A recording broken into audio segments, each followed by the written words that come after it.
call the workshop for Wednesday, November 13th to order. Don't want to take up too much time, so I'm going to hand it over to Dr. Birdsong. Good afternoon, Chair Buffalo, Vice Chair Dr. Gabriel, members of the board, administration, community members who may be joining us this afternoon. We have a presentation today related to our Black children and reading proficiencies. As you know, or proficiency, as you know, the goal that the board established for the administration was to increase from 43% to at least 75% as it relates to English proficiency. And so today, we do have some great news to share related to our children and how they are progressing. And so we have two goals in that regard, 3.1 interim measures, 3.2, and so Dr. Pohl will give us an update. So, All right. Dr. Pohl? Thank you, Dr. Birdsong.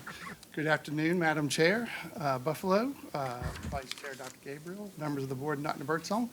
As Dr. Birdsong said, I'm here to share some good news data. I'm just equally as excited as I was to share the reading data that we had a few weeks ago. So we'll start with measure 3.1, which is focused on the percentage of students in the Black subgroup reading on or above grade level, as measured by the SOL reading test, will increase from 43% to 75%. And on the monitors, you see the tables that I've added to the reports to give us the over monitoring of over the time.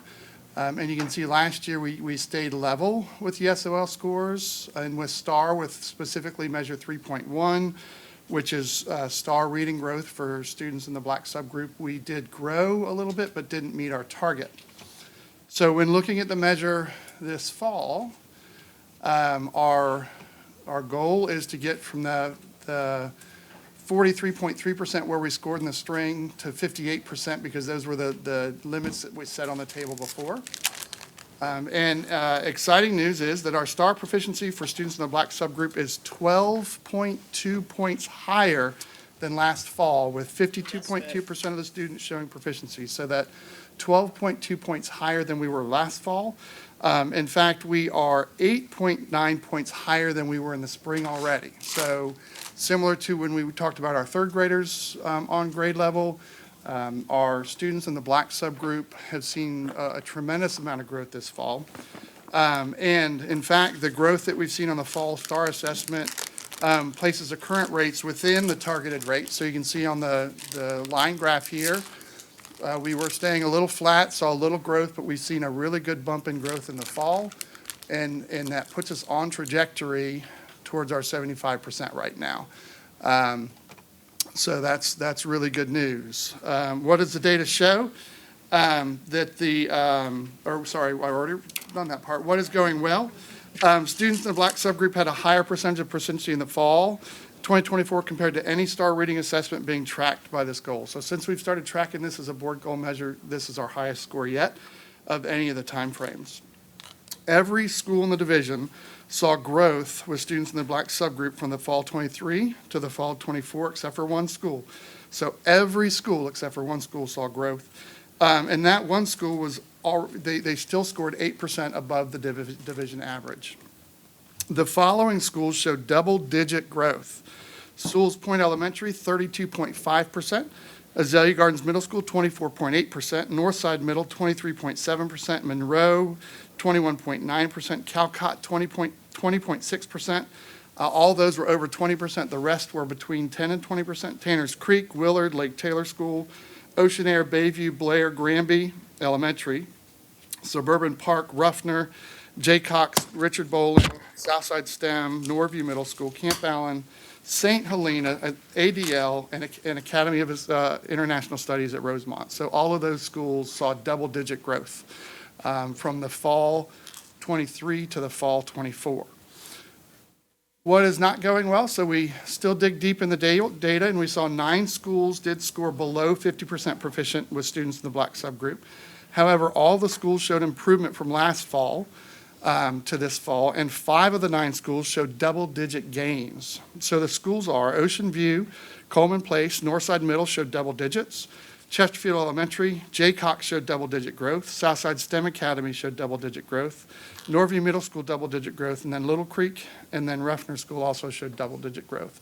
But those schools do have a further way to climb. And then one school, as mentioned earlier, saw a decline from fall 23 to fall 24, and that was Taylor Elementary School. However, their decline was only 0.6%, so it was nominal. And they were also 11th in the division with a proficiency rate of 60.2% with students in the Black subgroup. Status of previous actions. The English office will facilitate professional learning to include instructional coaching support and model implementation of the 2024 English standards. This has successfully been facilitated, and the professional learning on the 2024 English standards during division-wide professional development days, and provided reading specialists replicable training materials to support ongoing implementation at the school level. And the English office continues to support school-level planning and they're engaged in instructional coaching cycles to support the implementation of the high-quality instructional materials. The English office will support professional learning and provide instructional support, coaching support. They've done this as well and focused on the evidence-based literacy instruction. So the HQIM and the EBLI are, as we know, requirements of the VLA. We'll just throw out all the acronyms at once. And these ongoing professional learning opportunities include after-school sessions, collaborative sessions during school, and then we have alternate sessions in the fall catalog as well for teachers. And then professional learning specifically on Lexia, Core 5 and Power Up to really focus on small group intervention. All schools have participated in the success planning meetings with Lexia and integrating that in the classrooms. And reading specialists are providing differentiated coaching and continue to monitor the program's implementation on a weekly basis. So we're looking good at the implementations of our previous steps. So next steps here. Develop, implement, and monitor student reading plans and that target interventions and outline clear methods for monitoring and evaluating student progress for select students in K-3 and grade 6. So as you recall, the VLA requires students in K-3 on the VALS test, if they were in the urgent area, to have a reading plan. And soon the VLA will require, currently it's next year, all students in grades K through 8 to have reading plans if they're not meeting the VALS requirement as they expand VALS. However, to prepare for it this year, we've started doing reading plans for our 6th graders who were unsuccessful on the reading SOL last year, so that we can just sort of get our reading specialist on track and ready to go for that. Reading specialists will provide families with targeted resources to support individual student reading goals at home, especially those with a individual reading plan. Monitor master and intervention schedules to ensure that interventions complete rather than replace core literacy instruction or complement. Continued professional development for intervention providers on evidence-based literacy interventions. The English office will monitor evidence-based interventions by conducting coaching and feedback cycles with teachers trained in the SIPS program. Monthly professional development sessions for teachers on evidence-based literacy strategies and high-quality instructional materials. Monitoring reading specialist support logs to increase modeling and team teaching opportunities and strengthen teacher capacity in enhancing HQIM implementation. And finally, the English office will analyze unit test data as they come in, emphasizing strand mastery and subgroup performance to identify priority supports and guide instructional planning by the school and by the classroom. And that concludes Measure 3.1, so I'll pause for questions. Okay, school board members, you've heard the report. Are there any questions? Ms. Basine?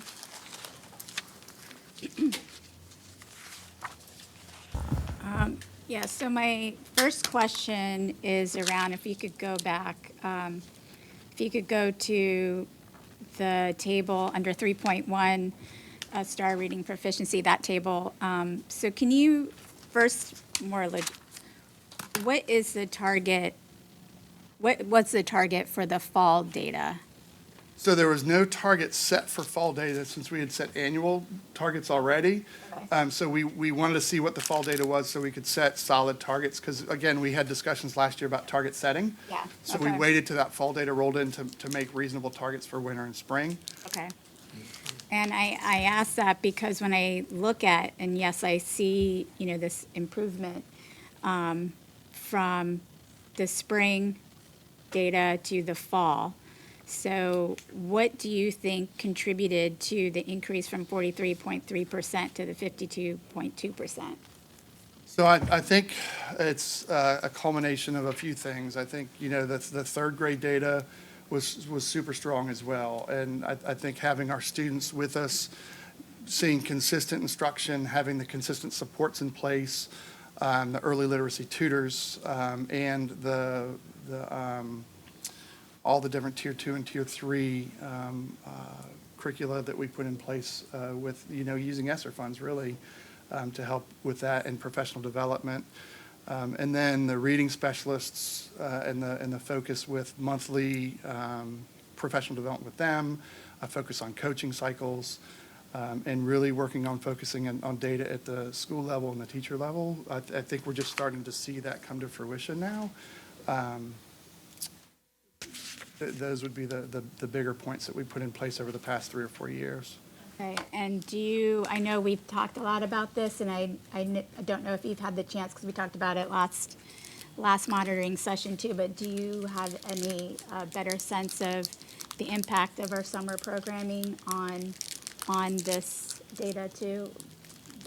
We will, not yet. will? We've Okay. focused on these, the board goals. We just haven't had time to relate the summer data yet. But Mr. Williams is working on that right now. Okay, just to see using the same set of kids and seeing, yeah. And that's what we did last year and saw. Right. So I'm thinking we'll see growth since the fall scores have come in how they have. But Right. yeah. Right. Okay, and then again, we've talked a lot about this, and this is kind of a monitoring report question.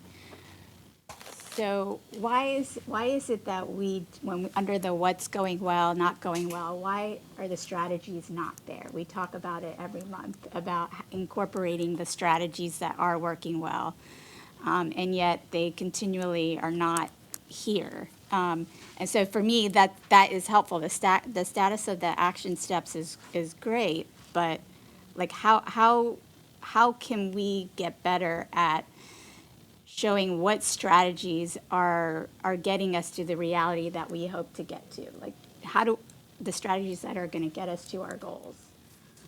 So how can we incorporate that?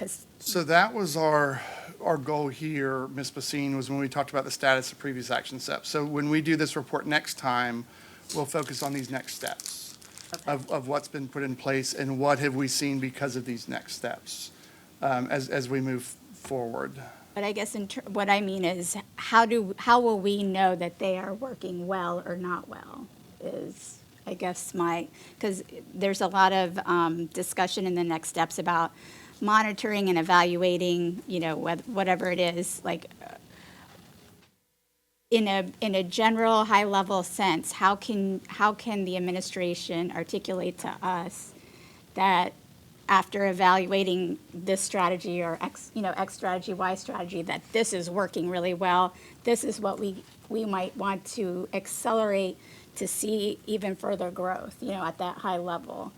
I guess that's what I'm trying to, that's what we need to get at without getting into the minutia of the strategy itself.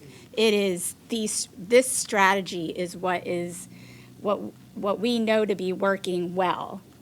You know what I mean? So it's like not getting into the how and the logistics of it, but it's this Keeping it at board strategy, level. keeping it, which is not just listing out the strategies, but that we know that this is working or this is not working, therefore we are dropping this and we're going to focus on this. I think, if I may, I think that goes back to the administration to let us know that we've determined that this isn't working. I think high level for a board member, for me, looking at this grid when we're doing this monitoring, I would clearly see if it's working or not, because we're taking time out to monitor and see if it's Which moving. one of those are working? Well, I think at the point, all of them are working in some respect to produce whatever we have here. I think for me, my question then comes in, okay, well, if these things are what you've laid down and you're saying that we're doing, what additional resources as a board member do you need? Because my next question was sitting here was saying, I heard you say ESSER. So my question to that was, well, what are we doing to replace and ensure that, because when the ESSER funds have gone away. Which is what I ask every. Yeah, exactly, because we have seen it before, that things happen and it produces the results we want, but because the funding source isn't there, we now had to adjust some things, and then we lose the progress that we've had. So that's a good example of, so then if we have limited funds because of the ESSER funding expiration, then what of those strategies that we currently are able to use because of those funds should we be focusing on, because they work at a higher, they're having a greater impact than another strategy that we might need to, so that's for the administration to tell us, but I'm saying, like, how can we get that information So here? all of these are not with ESSER funds anymore. So when the SY '25 budget was developed, everything that we knew was effective, we put in that budget. So those are currently in place. So we knew ESSER was ending, and those are budgeted for currently. Right. So as a reminder, remember during the budget season last year, we talked about all of the tutors and everything that was transitioning off of ESSER. We looked at that budget and we said, what are the things that are working and we're going to need for this budget? And so they were transitioned into the operating budget, which now you're seeing the results from that. So you told us what you needed. Yes. Okay, so And if that's you when can give it's. us a little bit more time, that would be great too. In No, a day, can you But, I extend mean, the I'm day to just- 24? well, I mean, 5 I don't- hours I'm- instead of 24? But, I mean, often, I sit here Yeah. and I don't know if it's just one silver bullet, I guess you can say, in respect, is it's a combination of things, and I'm. That's right. Absolutely. There's So- no silver bullet. Yeah, so I'm just Yeah. kind of like, Fun. these are the strategies that have been listed out here. I mean, I hear what you're saying, it's like, you just want to see specifically what's driving, but I think it's a combination of all of them. It certainly should Yeah, be, I you know, mean, but. because I often sit here when we talk about the literacy component. I mean, in full transparency, I was one of those kids who could not read or write at the proficient level, and I do believe back in the '80s, we had a great relationship with Old Dominion University, and I remember getting pulled out of class. I remember, having those one-on-one sessions. I remember going over to Old Dominion because of the partnership we had then with the tutorer. So, I mean, I don't think that they're new things in the respect. I think we're just applying them in a different way, but it got me on where I needed to be. So I can see it in that respect, and I respect what you're saying, what is it? What's moving the needle? But for me, I just kind of Not say just that. one thing. I think it's a mean, combination of all, but I think, again, for me, it just comes back, okay, what does the budget look like? That's when I brought it up last time when I asked Dr. Pohl about with the grade 3 reading. It was like more tutors. If we get more tutors, we can affect and support more students. I think we're seeing the results. This grid is showing us that we're moving in the right direction. I think another piece for me was when I heard about double digits, when I looked at Ruffner. How are we calculating that? Because that's a special kind of, it's the middle school and the elementary. So we still took the scores we combined scores that they had last year. So it's there, so for them, it's 3 through 8 reading. 3 through It was 8. combined to show the growth that they made with 3 through 8 as well. And I have one more question. Do you have data that shows how we compared to pre-pandemic levels? Or can you get that data so that we can kind of, I don't have it with me, but I mean, I can look at it, and I can, we're either there, we're close, or, or exceeding? yeah, because we were close, SOL-wise, we were pretty close this last year, so, but I don't have it in front of me, so I don't want to definitely say it. I would like to go back to your previous question a little bit, though, with the next steps. If you look at all those, they're all connected. So we have, there are like 5 major areas that we invest in with literacy. We have our tutors, we have the SIPS curriculum for our Tier 2 intervention. We have Lexia for, core teaching, Tier 1 and Tier 2 intervention. Then we have our reading specialists at every elementary school, and we have also focused professional development. And all of those are intertwined, and they vary by school and by need. So it's really difficult to say one thing is what's going this, but we've found this formula is working for us right now. And the data this fall is starting to really show that the formula is working, because we've also been consistent with it for 3 years now. So it's not, a year and then we're going to change, a year, then we're going to change. So our teachers understand what's going on, and we grew into the VLA so that when the VLA started, it wasn't all change. It was just growth of what we had been doing already. And didn't, if I heard you in the last update in this one, the whole Lexia piece, we adopted that. We were an early adopter of that, being ahead of the curveball of what the state did. And which is also helping because it gets the familiarity can We get know in my what you tongue. said, say. That, Okay. that and the SIPS curriculum, Yeah. Mr. Clanton, Yeah. were both adopted by the state. All right, any other questions? Mr. Jordan? Not so much a question, but just try to walk through it again. Can you go back to the top for a moment, please? So, one more up. Okay, so we are monitoring, the overarching goal is reading performance on the SOL test. Correct. So, for the end of, our target for the end of last school year was 58%. Correct. We missed the target by 5%. Correct. Then for below that, we have the Black student subgroup proficiency targets. That is on, is that the STAR data? Correct. Okay, Star reading so- data. STAR Yes. reading data. So we had a target of 49%. We missed the target by 6%. Correct. So the idea is that the STAR reading data will be predictive of the performance on the SOL data. Correct. So in our case, what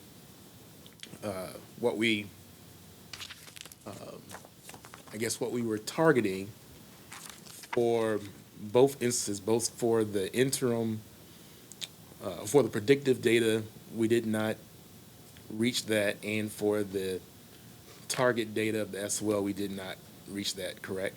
Correct. Okay. So based upon where we started in terms of how do we get from where we were to the 75% end goal, we were looking at being at 58% and then hopefully growing by 6% for SOL pass rate for this school year. Correct.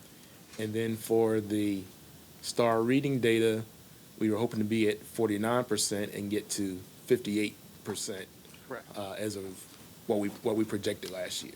Correct? Correct. Okay, so now let's go to what we're monitoring now. So what we are ultimately monitoring right now, as far as the interim is concerned, is spring to spring data, right? And within the year, the Right. fall, winter, and spring. Correct. So last year, we had a fall target of 40 with a spring target of 49, which was 9 points, right? Correct. So we came in, we ended the year at 43.3, which we just said a moment ago is 6% or 6 points lower than what we hoped to have been at the end of last year. Now, this fall, our actual data was 52.2%, Correct. and our spring target is 6 points, or a little less than 6 points that we're trying to grow. I guess in part because we didn't change the target from. And once we saw the fall data, we felt pretty confident that we could hit that spring target. Right, so last year, we did a stretch. We pushed the organization and we stretched towards 9 points. This year, we're showing that, as you indicated, that our fall data is much better. Is there any reason why we would not stretch the spring target based upon the success that you're describing. Sure. So when you look even at last year's growth, we still saw 6% of growth during the year. So still looking at that 6% of growth would get us to our spring target to continue to push and grow. And we saw an immense amount of growth already. So I think that 6% will still be a good push to continue us to grow, to get us back on target for where we were going to be. So administratively, we think this is still a realistic goal to have set at 58%. And it still puts us on target for our long-term of 75% with the same kind of growth year over year. Yeah, so one of the things that I shared that I think we need to include in our reports, whether or not we're on track, off track, or ahead, because there is no indicator. And I think part of what is recommended and what we requested initially was to make sure that we had the administration assessment of whether or not we're on track towards the goal or not. So I would, Mr. Jordan, consider, that's why we tried to do the line graph with the targets and the actual data to show if we're off track, we see this gap widening.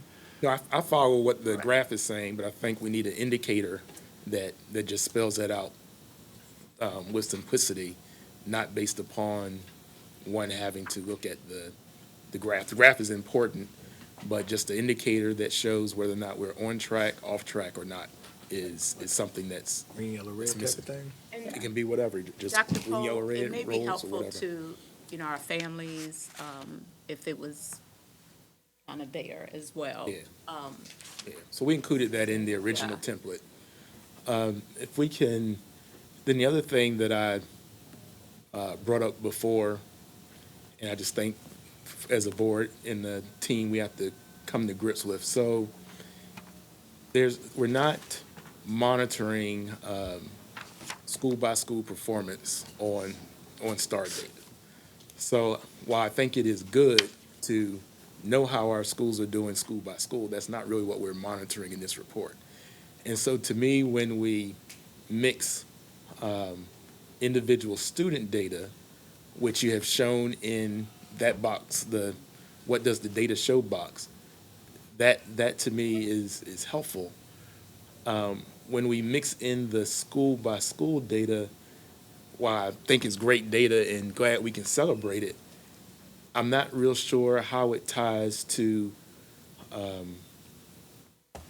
the overall goal, or how it ties to the interim goal in this particular item that we're measuring, because one is picking schools and one is dealing with overall proficiency of a group.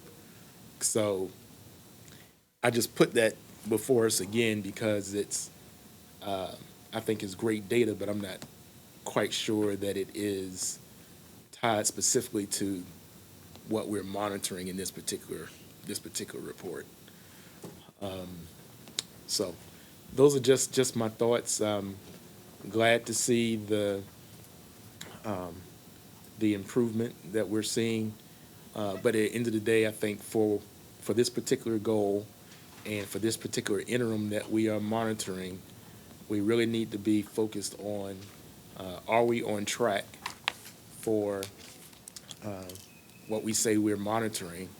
And then as we talk about supports and strategies and other things, those strategies and resources are tied to what it is that we're monitoring, and that we don't get confused by mixing so many variables together that we can't focus on with clarity how things are going based upon the goals that the board set and the predictive interims that the administration provided to us.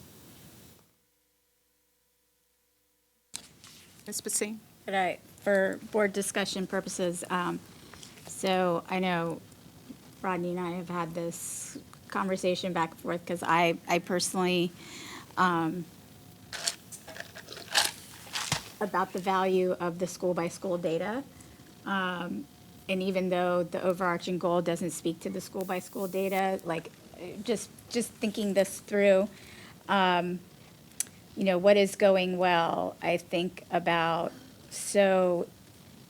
and Mr. Jordan can help me, I guess, understand, where the concern.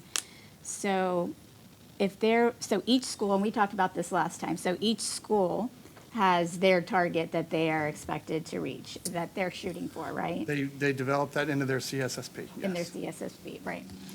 And so they're also monitoring that at the school level. So for us, I guess I'm trying to think like would it be, are you saying you don't want any of that? Like you don't think that any of that is useful in this monitoring report? Or do you, like if there were schools that were off track, like that would tell us, and maybe that's how it's presented perhaps, that, that we found that, 9 schools were off track of their target, or 5 schools exceeded their target or whatever, but that it might tell us something around equity, it might tell us something around, which schools are struggling more than others. Distribution of resources. Yeah, the distribution of resources. Well, that's the equity issue, yeah. Yeah, so all those things that you're saying, it might tell us, It might, right, the report is not telling us, right? right? So if the goal of, this is just my perspective, if the goal of the report is to tell us how the black subgroup is doing in reading division-wide, then that's what we're trying to determine. If we, let's just take the school-by-school data, for example. So you just mentioned that each school may have its own target. Right. We don't know what those targets are. Right, Okay. right. But we do see that there's growth. So all I'm saying is if the school by school growth is a predictive measure of the overall goal, then the administration can come back with a third interim measure if they wanted to, and have it that shows the school by school growth by subgroup and give us an indication or some sense that the growth school by school, how that is predictive of the overall. So, I don't know. I mean, just off the top of my head, some schools I can look up there and they probably have a large share of black students. Other schools, would be more of a mix. Right. I don't know where the school started. I don't know where the school said they wanted to be. So I'm just saying that to me, it then results in us having the discussion that we're having right now about the school by school data and what it might be telling us, and are we dealing with equity and all these other things that are not part of the goal nor the part of the interims. It's all important and it's all great work. I'm just simply saying that I'm not sure that it is demonstrating to us in a clear way at a 6th grade level without a lot of additional questions, Right. whether or not, let's just say these same groups of schools, if they grow double digit again, what does that mean towards the Right. goal? Yeah. For the schools that didn't grow, what does that mean? And now we are talking about strategies. Are we now talking about strategies that's going to move the whole group forward? Or are we talking about strategies that are being implemented school by school? And now are we getting pulled into a conversation around, well, is each school implementing it by, with fidelity? Does the quality of teachers, all these other variables Yeah, I see come what- into play that I think ultimately what we're trying to be clear on as a board, based upon the goal that we set, how's the student group doing? What are the strategies that are being considered? Are the strategies working? And what supports or anything does the board need to provide in order to advance it based upon the goal that we established? Yeah, and you're right. I mean, I can see that playing out, like we are having this discussion about, okay, because I did have a question too about what would be significant growth at each school. I mean, and that is not what this goal is about, right? So I can see your point Again, it doesn't about, mean that we shouldn't it celebrate. doesn't mean it, yeah, We can celebrate, right, and but I just don't think that it aligns, this is me, I don't think it aligns with the goal that we set and the interims that were provided to us. Appreciate that when I'm listening, I'm gonna take that in there, but I think also one of the things that we've learned in governance training is also to celebrate where we have wins at. And I think what I'm gathering from this particular report here is that we're seeing double-digit growth. That's the takeaway, that the goal we have here is to increase the reading level amongst Black students, and the strategies that that the administration's brought forth, that this board has supported through its budget, is showing double-digit growth. I don't think that that's an off-the-base type of thing that we shouldn't be looking at. I don't think that's, we're going to see that every month, but I think we should still put that forward, because just like we're taking away all these things, the community is also looking at this, and this is a message to say that we're doing something right and we're moving in the right direction. The other thing is I just have to go back, and I'm hearing when we got down to what's happening well at each school, to me, I just see each school is like, if I just see one piece of paper, like that's a lot of information of drilling down. But I think if I'm taking back, you said that this is a mixture. I think when you scroll up, that there's not one single thing that's doing it, and it's being prescriptive based on the school. And I'm thinking as a board, if we're saying that we would now want more information per each school, yeah, that's I not, think, where do we, I think that's going to be held somewhere, but I just think that gets into we've got to place something where the administration is going to say, hey, this is where we are at our level. And if it's not moving, I think you're highlighting, and you were transparent and highlighted where we had one school that did not make that growth. And you probably highlighted for a reason, to say, hey, we have one here that didn't make that growth, and you've also identified things that you're going to do to move forward. I just caution us getting so prescriptive into the details of certain things. I don't know where it's held at. Yes, it's great data, but again, as a board member, I'm not going in the classroom and doing that. I think, for me, again, are the things that I'm voting on, policy-wise, budget-wise, moving the needle, and whatever you're reporting to us, that we can come back at the end of the day to the superintendent and saying, yes, this is moving it, and if we said that this is a part on the evaluation or whatever else, and this is the goal, how you got there, because don't forget, we also have guardrails, right? And then the guardrails were like, these are the things that you shouldn't be impeding. We don't really care how I'm not going to say really don't care, but we're not going to get so prescriptive to tell you how to do it, because we're going to leave you to be the educational expert and use your team to get us there. So I hear that, and I appreciate showing that down there, because I was walking with you on that, Mr. Jordan, but then I was like, well, but is that really our particular role? And to get so prescriptive in there and being able to demonstrate out there, I think we still got to keep it at the. No, I see. We said it, and we said the report. No, I said I heard the report, and saying school by school, but is that what we want, or do we want it at the division level as a goal? I think we just got to make that determination, because right now I see this as division level. I think you and I have this discussion every week. And I'm just in transparency, I'm not always following what you mean in terms of prescriptive.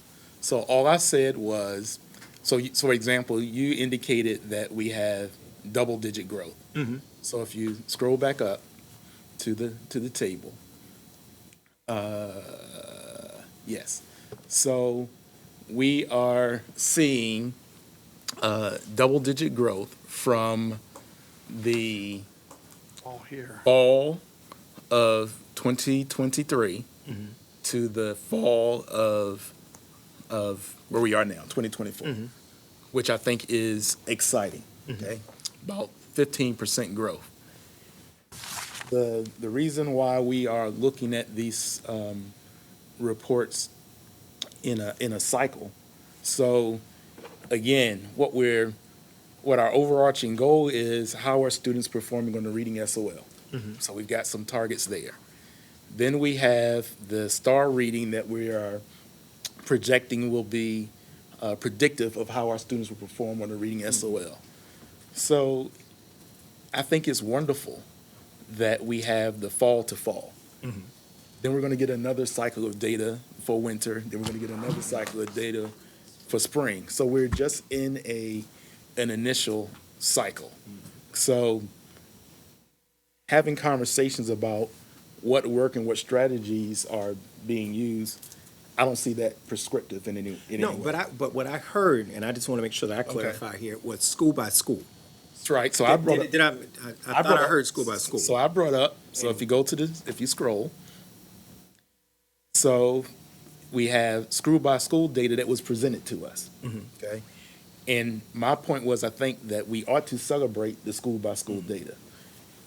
But what is unclear to me on this report is how the school by school data is indicative, directly indicative of the ultimate goal that we have or the goal that we're monitoring. So all I was saying is, if we're going to do school by school data, we can effectively pull that out if it's predictive, and administration can say we have whatever the number of schools are, and that the number of schools that grow by such and such amount for the black subgroup will result in third grade SOL scores for black students.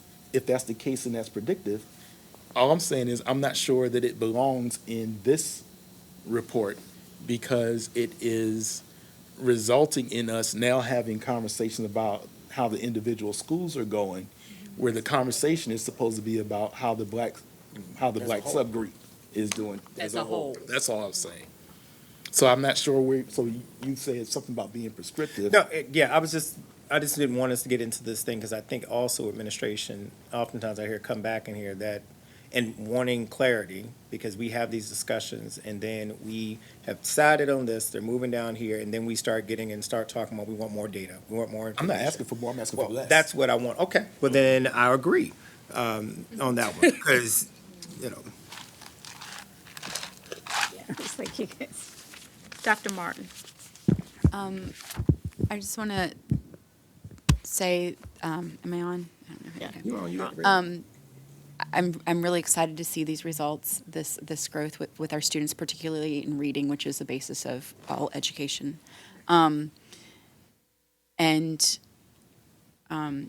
Just want to continue to keep an eye on what the resources are needed in each and every school. Obviously, we don't have to report on that on this report if we decide not to, because, we went the higher level. But I just want to say I'm really happy to see the growth that's occurring. So thank you. So are we. Any more questions around this monitoring report? All right, Dr. Pohl? All right, so I will be just as excited, but a little bit more brief on this because there's some repetition on it since it is still reading. But now we're looking at the other end, and that's the students who are scoring at the need for urgent intervention. So this one, we want to see the percentages go down. And the first two tables, again, show us where we were, and we stayed with our overall goal, stayed level, same thing. And last year, we went from 39.1, we wanted to get to 34, but we ended at 36.6, so we saw improvement, but not quite as much as what we wanted to see.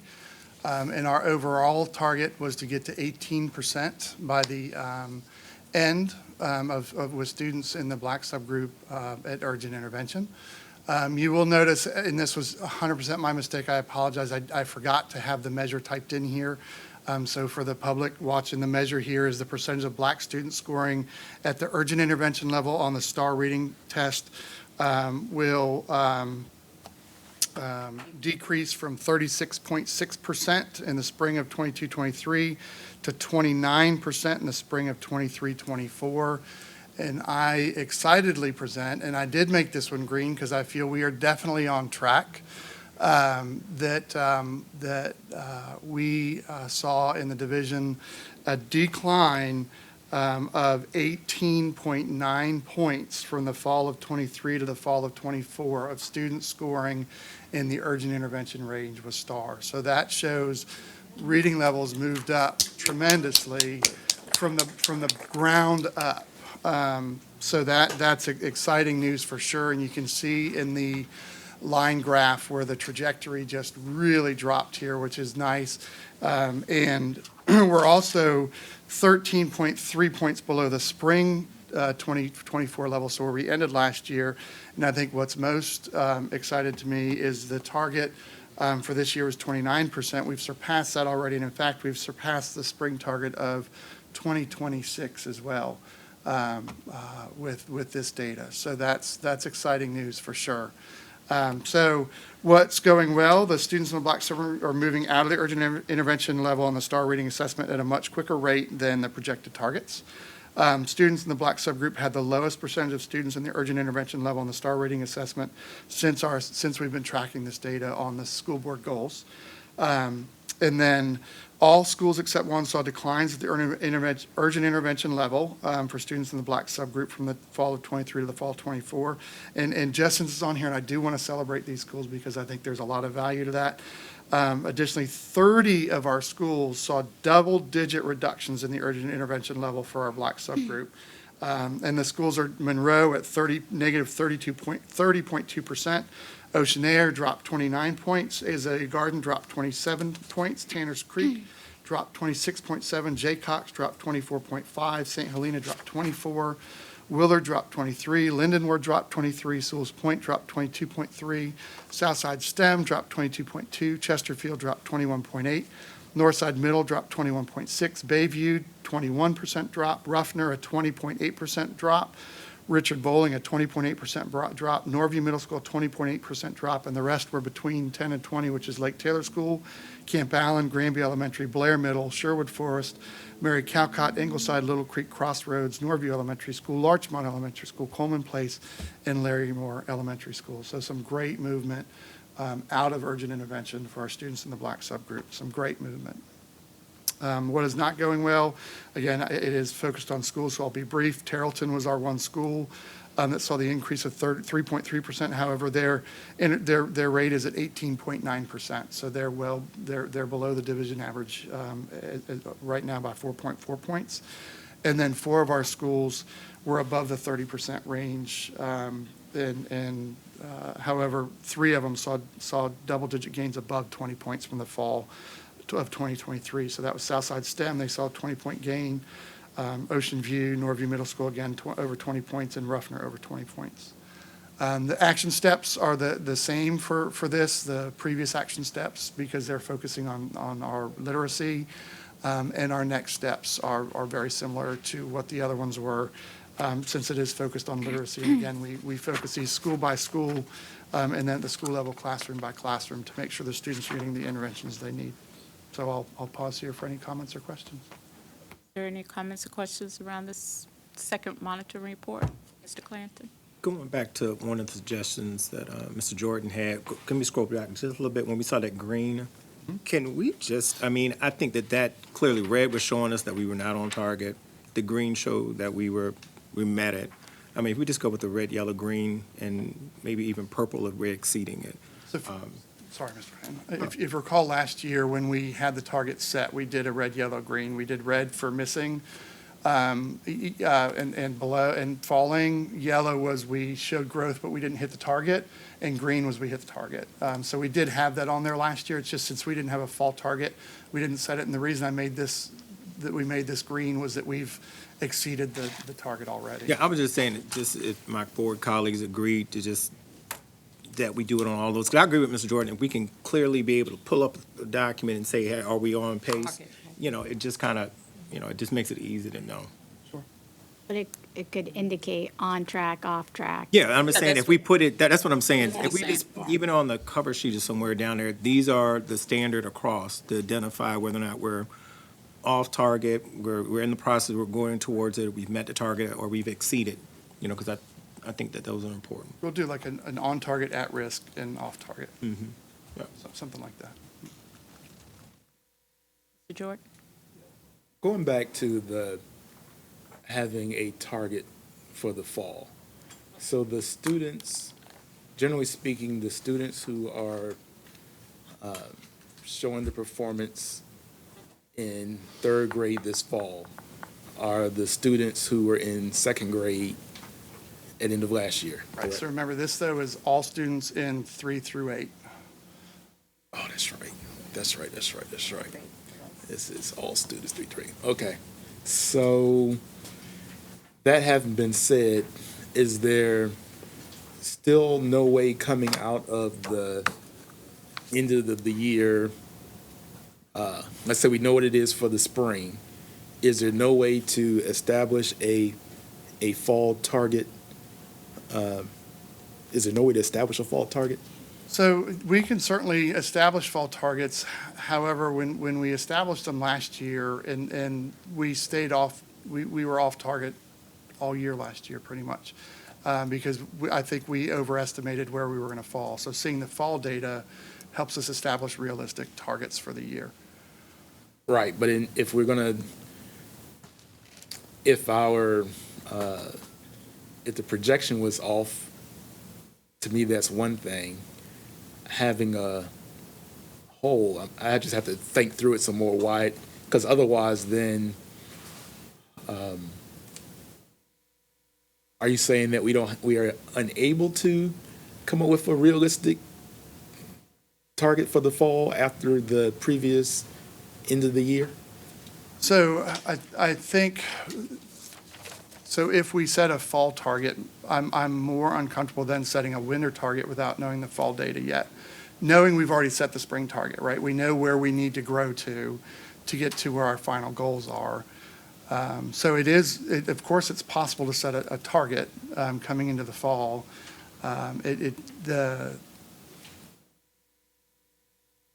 It can be done. Just this year, we looked at it as a way of, wanting to see that fall target, to set something that was more realistic as we go through the year, to know that starting point. Yeah, because we are, the drop is between, that we are looking at is from the spring target to the fall actual. I mean, the actual in the spring to the actual in the fall. Right, but what we're really focusing on with this goal is that data from the fall last year, which was 42.1%, down to 23.3%. Right, which I think is outstanding, which goes back to the conversation at least I was trying to have the last time is, and I think we're trying to have, is having an understanding of I know it's a lot of different things at play, but if there are 2 or 3 strategies that are having greater impact than others, that's what I think Ms. Basine was trying to tease out. And it was still, I can say for literacy, we've invested a lot in tutors. We've invested a lot in professional development and within Lexia as an intervention product and the SIPS curriculum.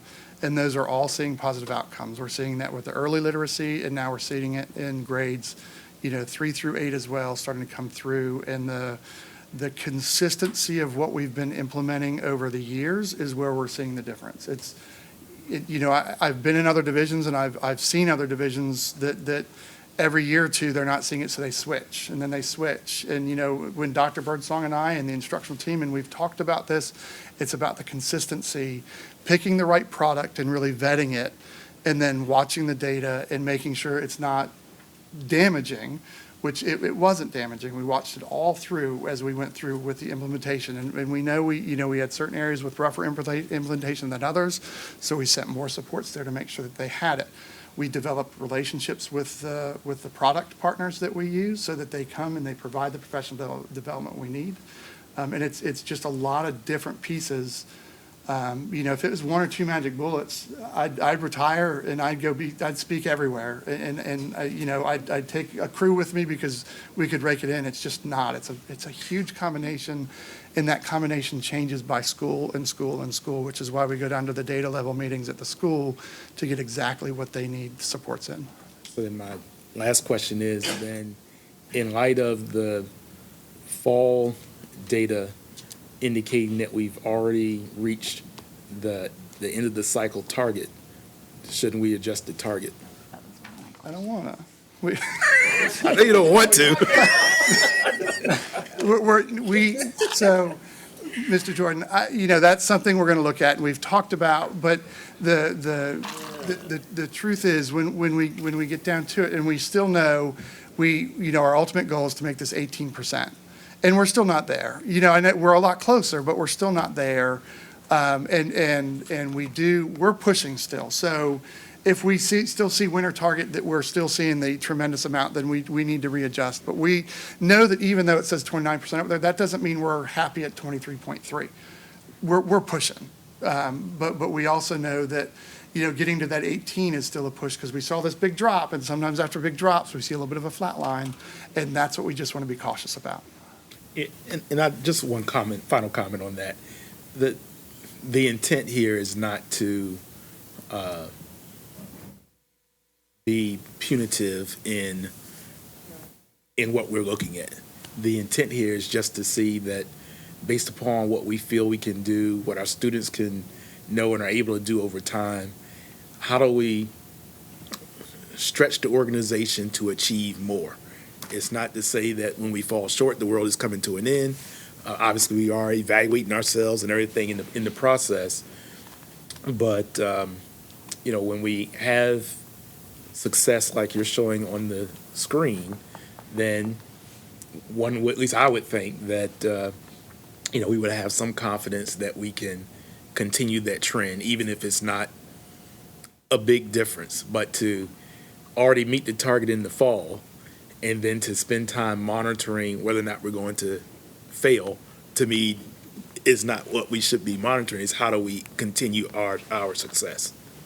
Yeah. I was going to ask about that too. It's a fair question on where we go. And I think, we'll revisit that before we come back with any winter results and see what we can set and what's still a reasonable, because I understand the push and the growth, but at the other time, I also understand, last year when we clearly had stretch targets, and every time it was like we didn't make it. And that, we did make strides, and it just didn't show because we didn't make that target we set. And we had a lot of conversation as leadership talking about, did we set the goals properly? And we're seeing that come to fruition right now. So I do understand what you're saying, and we are still pushing, but I just want to be cautious about still being, oversetting some goals. Were you going next? Yeah, I was just going to ask a question. It's kind of going back to something you had said earlier about the summer school piece. I'm just looking at, from spring of 2024, ending of the school year, and then we have that summer, and then to what we're assessing here in the fall.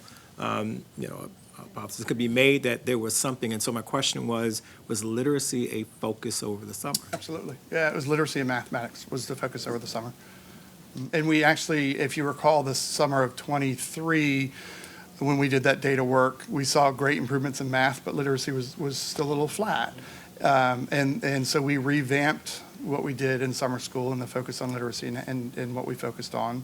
And clearly that's made a bit of a difference. So then I tag back to my colleague, Ms. Bassine's question. I look forward to the report that can kind of maybe give us some definitive things that what you all did, because we're seeing something happen between the spring, end of school year, and over the summer.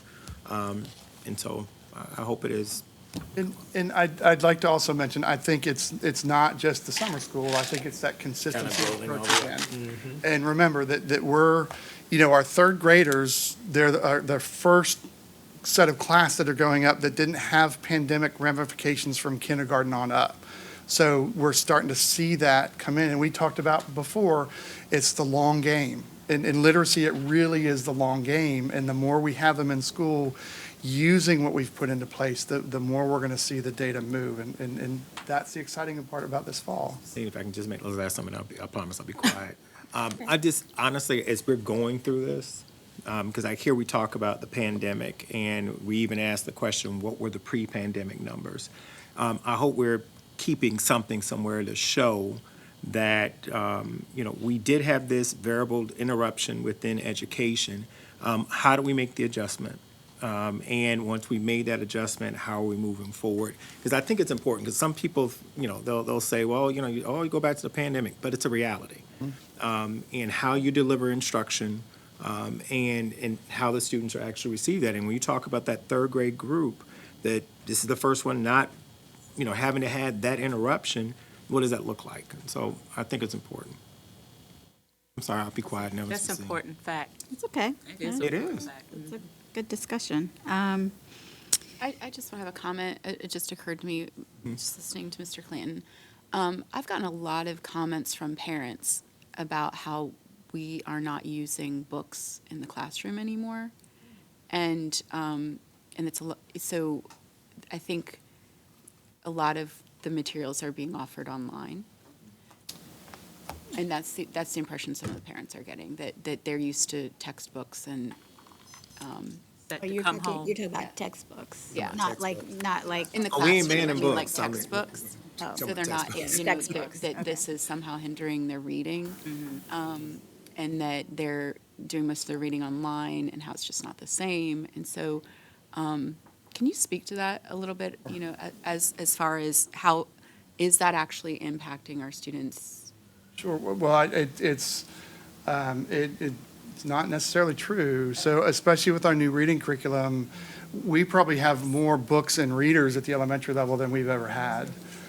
In fact, even with every kindergarten that registers now, they get a pack of books to take home too. And then in Title I schools, they get even more books to take home as well.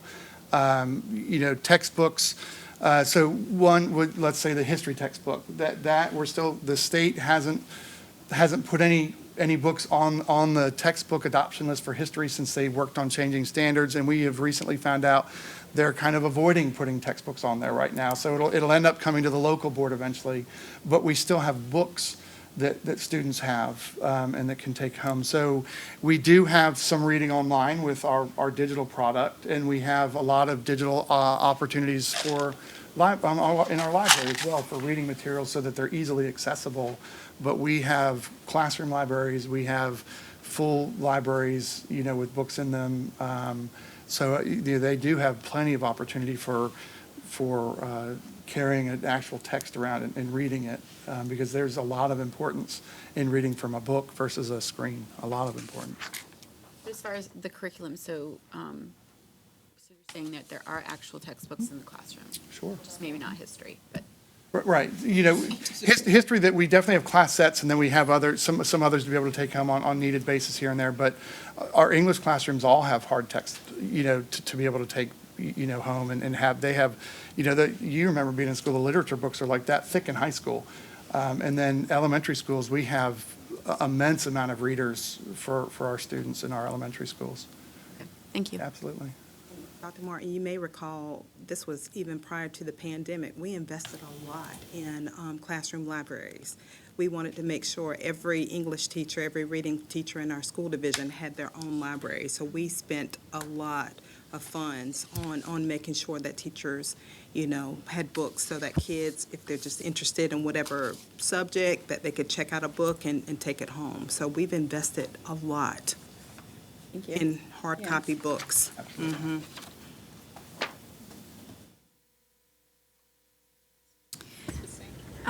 So as we're seeing Black students move out of the urgent intervention group, are they, so I know it's, I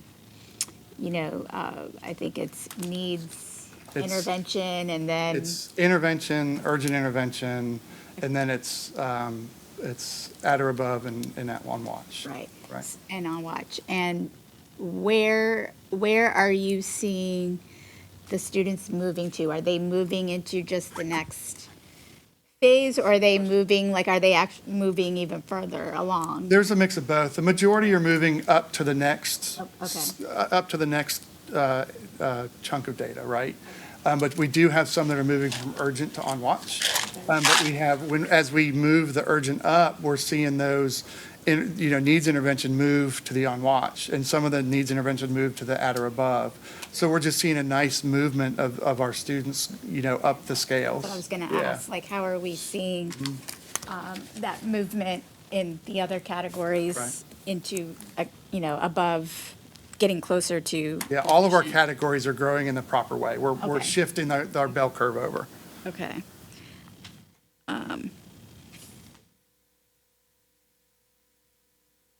All right. And that, I have similar questions to what I had before regarding, what are some key strategies that you're finding have greater impact than others, but I think you've answered that, probably similar response to it. In this one, it's more the small group and the tier 2, tier 3 intervention Okay. that's really been able to focus it. So again, having those tutors be able to pull small groups out is vital to our urgent intervention range to move them up because they need the one-on-one or the small group support the most. Dr. Gabriel?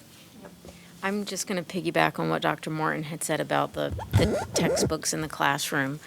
I know we have great libraries in each of the classrooms, and the kids have a plethora of opportunities for pleasurable reading material. And I know that this is happening in the classrooms, but I'm just going to say this is very helpful for parents.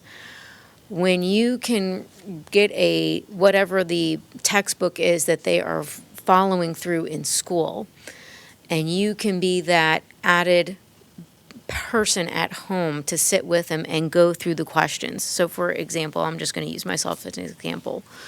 With my son, he has an extra packet of reading passages that have multiple choice questions. It's not so much the reading that is the issue, it's going through the multiple choice questions. That's where we hone in on all of the above, or all except, or true or false. And sometimes with teachers and all the different learning styles that they have in their classroom, jump between making those connections with the kids, which is exactly what's going to be tested on the SOLs, is what's needed. And so for us, that was so helpful to just kind of read through this and do that practicing at home. And then for some parents, maybe they're going to be learning along with their kid. And so when they're reading and there's like a highlighted part of like a language book that says this is how we're going to use prepositions, look for these prepositions in the sentences and the passages, then the parent can help to facilitate. So I would say whatever we can do to help the parents be those advocates at home, to help our teachers, give them whatever resources they need, because all kids they're different learners, and it is really hard to make those connections online when you're trying to establish those foundational reading building blocks. And I appreciate all the teachers that do provide those resources, and the fact that you guys have that through the English department and the reading department. So those are very good. Anyone else? Thank you very much. All right, so those are the only two monitoring reports we have on our workshop. So may I have a motion to go into closed session? Madam Chair, I move that we enter an executive closed session. Second. Second, first by Mr. Clanton, second by Dr. Martin. Any discussion? Second. Ms. Tanner, please read the motion. Move that the members of the School Board of the City of Norfolk go into a closed session for the purposes which are set out in subsection A of Section 2.2-3711 of the Virginia Freedom of Information Act, as amended for discussion, consideration, or interviews of prospective candidates for employment, assignment, appointment, promotion, performance, demotion, salaries, disciplining, or resignation of specific public officers, appointees, or employees of the school board pursuant to subsection 2.2-3711A1 of the Act. The subjects of this portion of the session are the discussion of personnel on today's regular personnel agenda and the ongoing investigation and possible disciplining of a specific personnel, discussion or consideration of disciplinary and any other matters concerning students in Norfolk Public Schools that will involve the disclosure of information contained in the scholastic record pursuant to subsection 2.2-3711A2 of the Act. The subject of this portion of the session is the discussion of students on today's regular student support agenda in consultation with legal counsel, and briefing by staff members pertaining to actual or probable litigation or regarding specific legal matters requiring the provision of legal advice by counsel pursuant to subsections 2.2-3711A7 and 8 of the Act. The subjects of this portion of the closed session are for legal advice concerning the provision, my readers, concerning the provision of special education services and legal advice and briefing by staff members in connection with the matters set above in subsections A and B of this motion. 1 second. Mouthful. Yeah, my readers are up and down.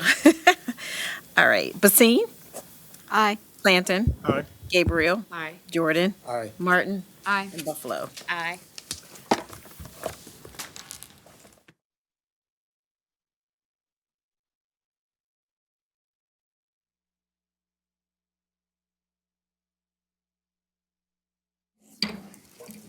Good evening. Welcome to the school board business meeting for Wednesday, November 13th. A quorum is present to conduct the business of the school board. Ms. Tanner, please call the roll. Basine? Here. Clanton? Present. Gabriel? Present. Jordan? Here. Martin? Present. Buffalo. Present. We'll move on to 4.03, Pledge of Allegiance. Ms. Green Ortiz. Good evening. We request all cell phones and pagers to be turned off or to vibrate during the course of this meeting. Thank you. Please rise and remain standing for the reciting of the Pledge of Allegiance.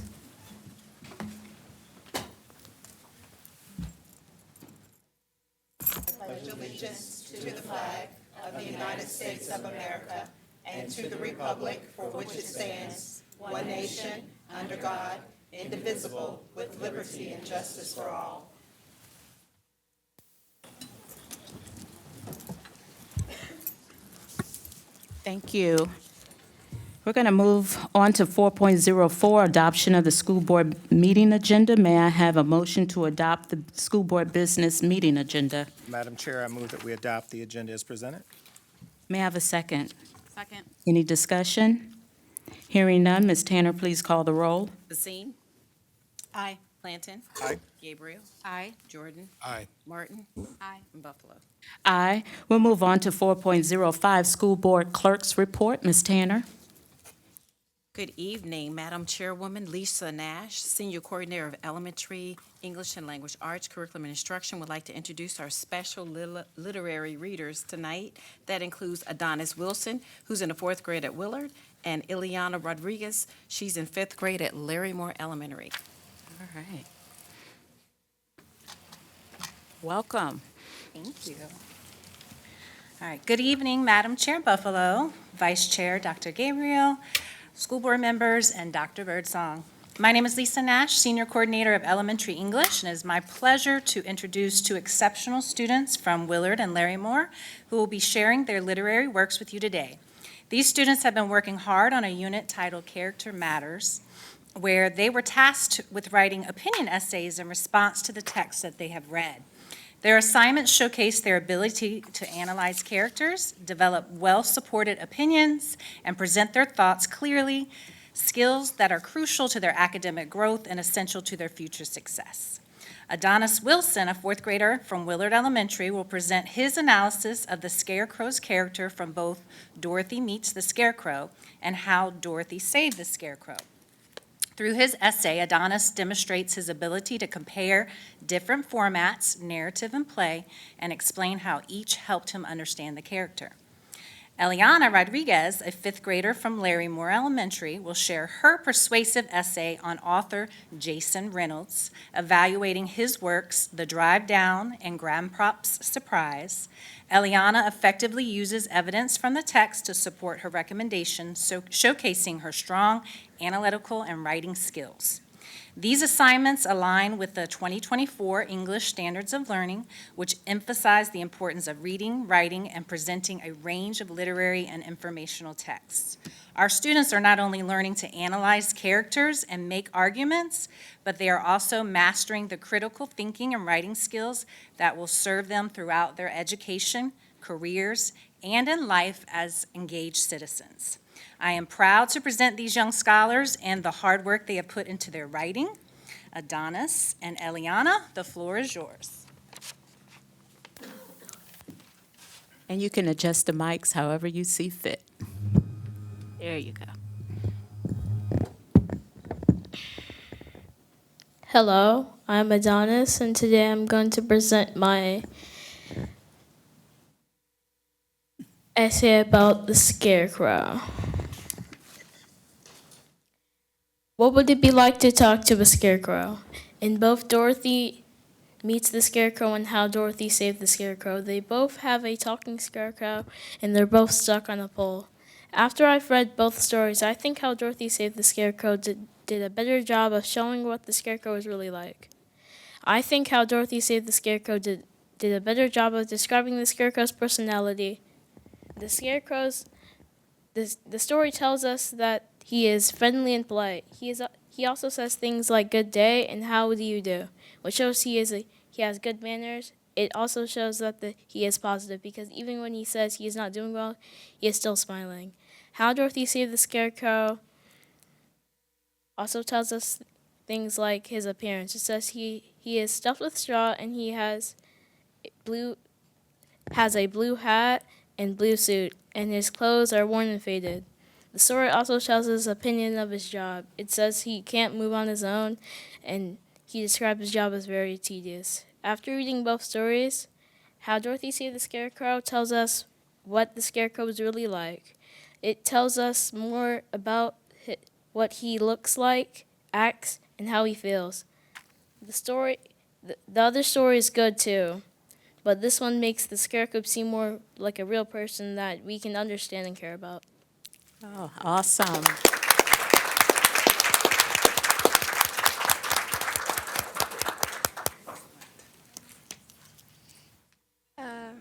Welcome. Hello, my name is Ileana Rodriguez. I'm from Larrymore Elementary, 5th grade. Today I will be presenting my writing, As Brave as You. As Brave as You is engaging to read and can be relatable to other people. I will have to give the author, Jason Reynolds, a big thumbs up. I would highly recommend this book to anyone. First of all, Jason Reynolds has great word choice and style. For example, Jason Reynolds writes like the characters are speaking, making the reader feel like the character comes to life in the story. In the story, Dad says, "Yeah, yeah, what's up?" And another example of phrases were used was acting a fool, and when Jeannie says, "Why you ain't tell me?" The style is like everyone is talking like they are cool. Jason Reynolds makes it feel like the characters are speaking in real life by using words like and 100. It reminds me of a true story. I believe readers will enjoy this book because they will like how the words are not full and will understand the words as if they were spoken with a friend. This book has great character traits. Jason Reynolds is able to show character traits without writing them in the story. For example, he shows that Jeannie is curious without writing that he is. An example of this is when Jeannie wonders about his question, number 474, how many stars are in the sky? Jason Reynolds also shows that Ernie likes to be cool and impress girls. He writes, "You sure worked extra hard, probably because Miss Tess was there." And as I read this story, I really like how the characters have both similar and different character traits. To sum it up, I think that As Brave as You is a great book to read. Jason Reynolds did an impressive job at showing all the character traits and having understandable word choice and style. Great job.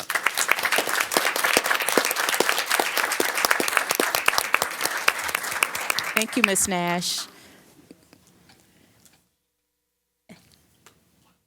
Ms. Tanner is, No, we just want to thank the parents for being here. yes, Parents wave at us. bringing them, And yes. and the principals are here. And that's Awesome. it. Thank you, Ms. Tanner, and thank you for parents bringing them out. You might as well stand up and let us see you, parents who are here. Yeah, come on now.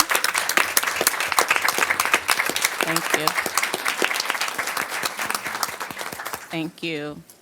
We're going to move on to 4.06, Superintendent's Report. Dr. Birdsong.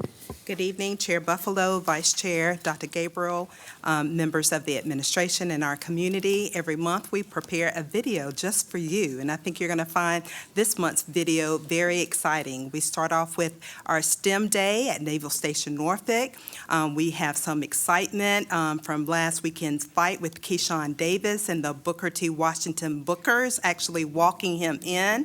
And so we have some other things that we want to share with you as well. So please roll the video.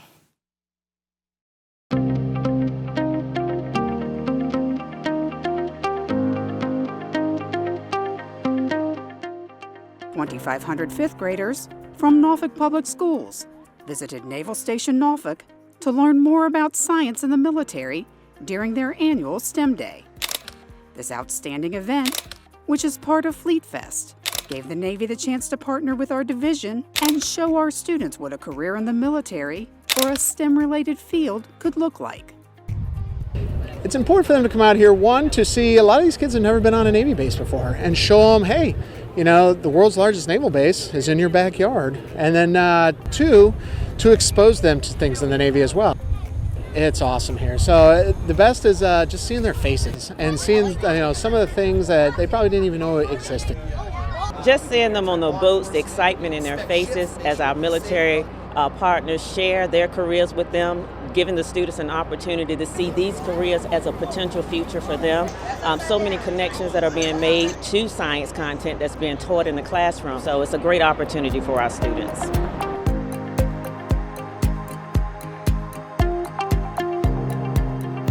I think it's very good. Like I think as adults can get a lot of information online and interpret it, but I think for the students especially, it's good for them to see it in person and talk to actual students as well. The results are in. Specialty programs showcase night at Norview High was a success. 12 schools participated as families were able to see and hear what our specialty programs had to offer. One of the biggest benefits from this night was the interactions families had with school personnel and a wide range of students who are in these programs. These students were able to give a unique perspective about the programs and why they are important to them. In the program, we teach leadership, we teach fellowship, we teach different values that a citizen would need. You can't succeed anywhere without any sort of leadership. So I feel like it's necessary that people should learn how to be a leader. To get more people to come to Blair, because Blair is a good school, and you can go to any high school after you go to Blair in the pre-med program. And it's a wonderful opportunity for people who are want to do medical like I do in the future. I feel like students can give a different lens than adults can, and I think they connect so well with our uprising 9th graders and our rising 6th graders, and they're able to answer those questions that sometimes we adults kind of miss that. I love the student involvement. I think that's the thing that highlights it for everybody, because they're the ones that are telling us that, hey, we're doing this and we're making it happen. The personalities that I've talked to tonight are just robust. So I know that they're learnings from their programs.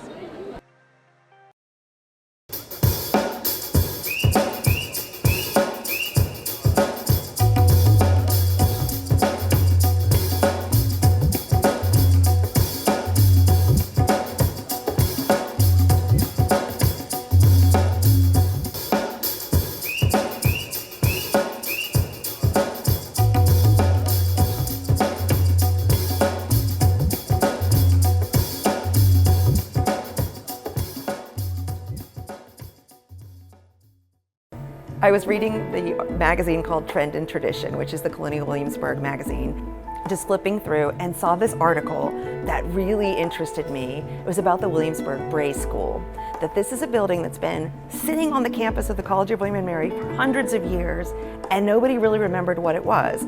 They tested just the right wood and found out through dendrochronology that in fact it was the Bray School, which was the oldest surviving building in the country dedicated to the education of Black children. So when I saw this article, I thought, this is a dance. This has to be a dance. And I finally got up the courage to reach out to William and Mary and ask, can we take a field trip and see the Bray School and just ask you questions about it? We got to see the site. The William and Mary Bray School lab was so generous, hosted us on a field trip. They even bought us lunch. We had a tour of the campus and some pizza. And so the idea was, we can't tell the story if we don't know what the story is. And the more I learned about the Williamsburg Brace School, the more I realized that the story is about the kids who went there. So I thought, this story doesn't really mean anything unless it's personal. And so we thought the best way to do this would actually have to be to add some first-person narrative into the dance. So the music is very plain, basic, drum, light instrumentation, but the voiceover of my students saying, my name is Molly, I am owned by William Prentice. My name is Hannah, I am owned by Robert Carter Nicholas. Extremely powerful. Also disturbing to hear a child's voice say, I am owned by. My name is Hannah. I am owned by Robert Carter Nicholas. I am Sylvia. I am owned by William Waters. My name is Isaac B. I'm owned by John Blair, for now. I am Rachel, and I am enslaved by Thomas Hornsby. My name is Dennis. I am owned by Robert Carter III. My name is Adam. I am owned by the College of William and Mary. And it was hard for my dancers to say that, as you can well imagine. But we talked about it a lot and decided, you know, telling the story honors the story. And if we don't tell it, who's gonna tell it? You know, why not be brave? Let's step up and tell the story. Once I started communicating with the college, and after our great field trip, we started putting the pieces of the story together. We had about half of it done by November. We put on a preview performance, and they came. The William and Mary people came, which was awesome. And then by May, we had finished all 10 pieces, and that whole time, we were thinking, oh, maybe they'll invite us when the Brace School opens. We'll see. And then they did. So early this school year, we got the invitation to perform at the dedication ceremony, which was on Friday, November 1st. Such an honor and such a thrill. I felt like that we really put our best foot forward. I was so proud of the students. Congratulations to the Granby High girls and Maury boys cross-country teams for both becoming regional champions.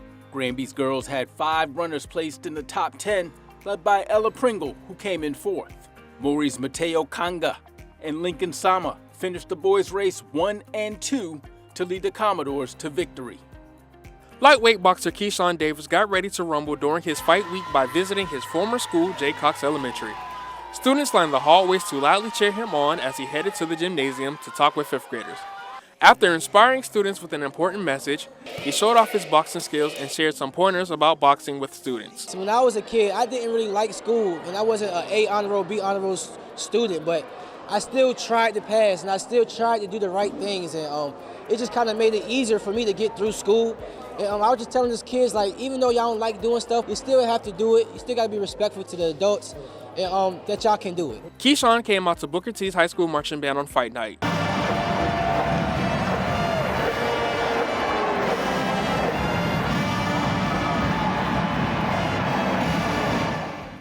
He won his first main event fight in his hometown in the 2nd round by knockout. Congratulations to Keyshawn and his brothers.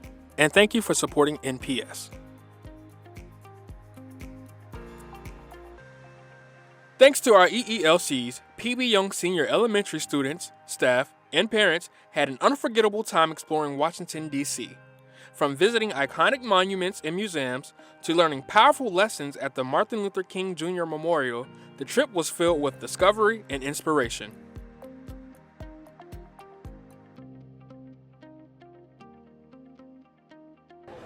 Juniors and seniors from all our high schools traveled to Virginia Wesleyan University for the annual Tidewater Post-Secondary Fair. Representatives from 90 colleges and universities from across the United States were on hand to answer students' questions and provide valuable information about their schools. The students have done a phenomenal job. We have been so impressed that they have come eager, excited. They have come filled with questions, wanting to learn about the opportunities. They've seen some schools they have never heard of before, and they were eager to learn what the schools had to offer. HBU was like my number one, but like I really want to go to a college that has a mechanical engineering major, and I'll probably talk to as many as I can, really, just to see who's interested in me, if I'm interested in them as well. I just want to learn about like all the different schools and stuff. Like I know what I want to be. I want to be a dentist, so I'm just looking for anybody that has a dental program. So like just to come here and like see different things and like learn different things and like talk to different people. It's honestly a great opportunity and a great learning experience. Larchmont Elementary held a career day as parents, families, and community members taught students about their professions and showed them career paths moving forward. Pre-K through 5th graders had the opportunity to visit 4 classrooms. 27 presenters were on hand, including a meteorologist, military airline pilot, and members of a SWAT team. It really opens the eyes up to the students of the mass amount of possibilities that are available for them once they graduate high school. Not just the college path, but also different career paths as well as the military. With the new school year underway, administrators visited schools throughout the division to present outstanding teachers with the Rockstar Awards. This award recognizes exceptional teachers for excellent attendance. Teachers were surprised and grateful for the recognition from the district. It's really validating, and it was shocking. Sometimes I feel like when you're in the classroom and the door is closed and nobody's really watching, you don't know that people appreciate what you're doing, but this really showed me that people do actually appreciate what we're doing in the classroom. It was a big surprise. I was not expecting it, but I'm very excited about it. I love being here every day for the kids, so it's awesome. Well, one of my main goals at the beginning of the year is to always show up. So to just be here for the kids, even if it's some days that you don't want to be here, you got to be here for the kids to set that example for them and to set it for your colleagues to know that you're here for them as well.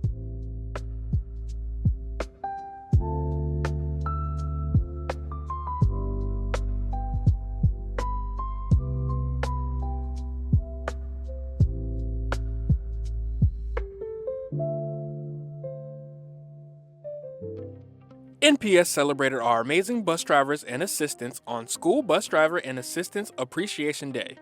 Thank you for your dedication and hard work. A beautiful fall day with streets lined with cheering parents and community members was the setting for Taylor Elementary's annual fun run. Every student in the school had the opportunity to participate, with younger students running a short distance and older students running on the streets that were closed off to traffic around the school.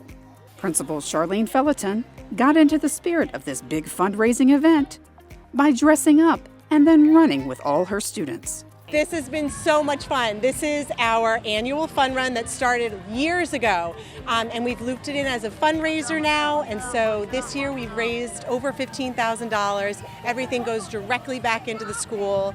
All the kids and staff get free fun run t-shirts designed by a student, and then we are actually this year finalizing some new playground equipment, so everything just circles right back into the school. Suburban Park Elementary welcomed nearly 80 fathers to read to their children at the school during their Read to Me Dad program.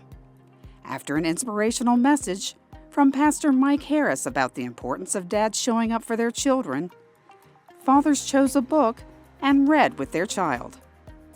This well-attended event reminded students of both the value of reading and the significance of having their fathers take the time to read to them.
For complete video stories and more division-wide information about Norfolk Public Schools, visit the NPS website and check out our YouTube channel, Facebook page, Instagram app, and the NPS newsletter.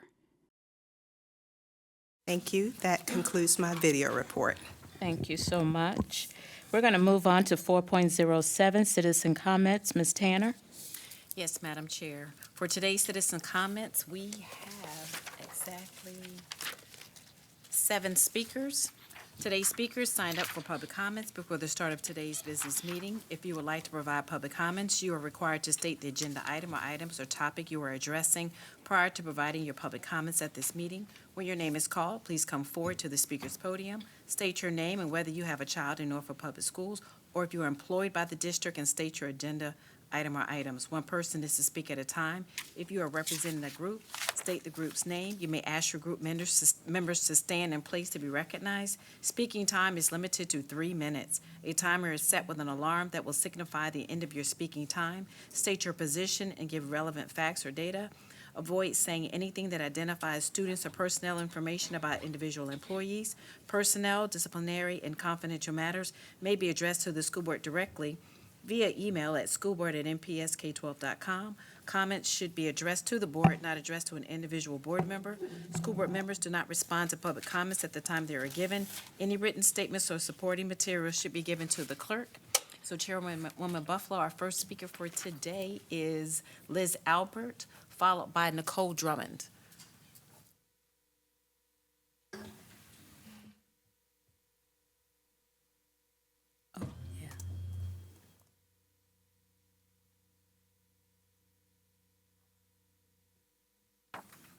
Welcome. Hello.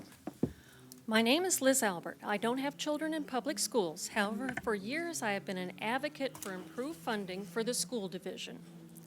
As you are aware, at this time, Mr. Clanton leads the field of candidates for the City Council's Super Ward 7 seat. Should you be successful, Mr. Clanton, please expect to hear from me during the city's budget season, especially on the subject of improved capital funding for Norfolk schools. In the meantime, however, I want to speak about a more immediate priority, and that is the board's appointment of a replacement for Mr. Clanton should the need come to pass. I have been advised by sources that there may be an insidious plan on the part of some sitting school board members. This supposed plan involves Mr. Jordan leaving his current post on the board at the end of December and becoming a candidate for Mr. Clanton's vacant seat in January. If my sources are incorrect and Mr. Jordan will not be stepping forward for consideration, then he can correct me. By the chance that it is true, let me say this. This school board needs a new voice, not more of the same backroom political shenanigans and petty vindictiveness. For regrettably, Mr. Jordan, along with Mrs. Buffalo and Mrs. Basine, have consistently worked against the administration at a time when constructive collaboration has been sorely needed. I will be considering repeating this message when the new board members take their post in January, as I assume it will be that version of the board that will make the appointment. Hopefully, this new version of the school board will commit to a transparent public input process on candidate qualifications rather than one based on backroom politics. If the same backroom methodology becomes the default strategy for the new board, then the school board will remain the dysfunctional body it is today. As a result of this dysfunction, the school division will be in danger of losing a competent superintendent who, despite the continuous assaults on her leadership, has led with integrity and grace.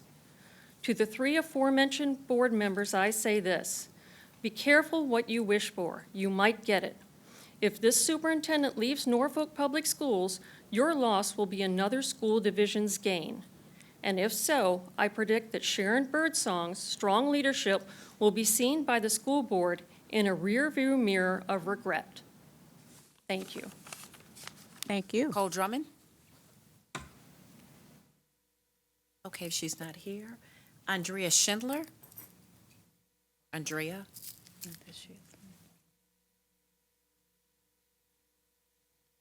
Welcome. Welcome. My name is Andrea Schindler. I have 2 children in Norfolk Public Schools, and I'm also a teacher at Murray High School. I have come today to ask for a software purchase.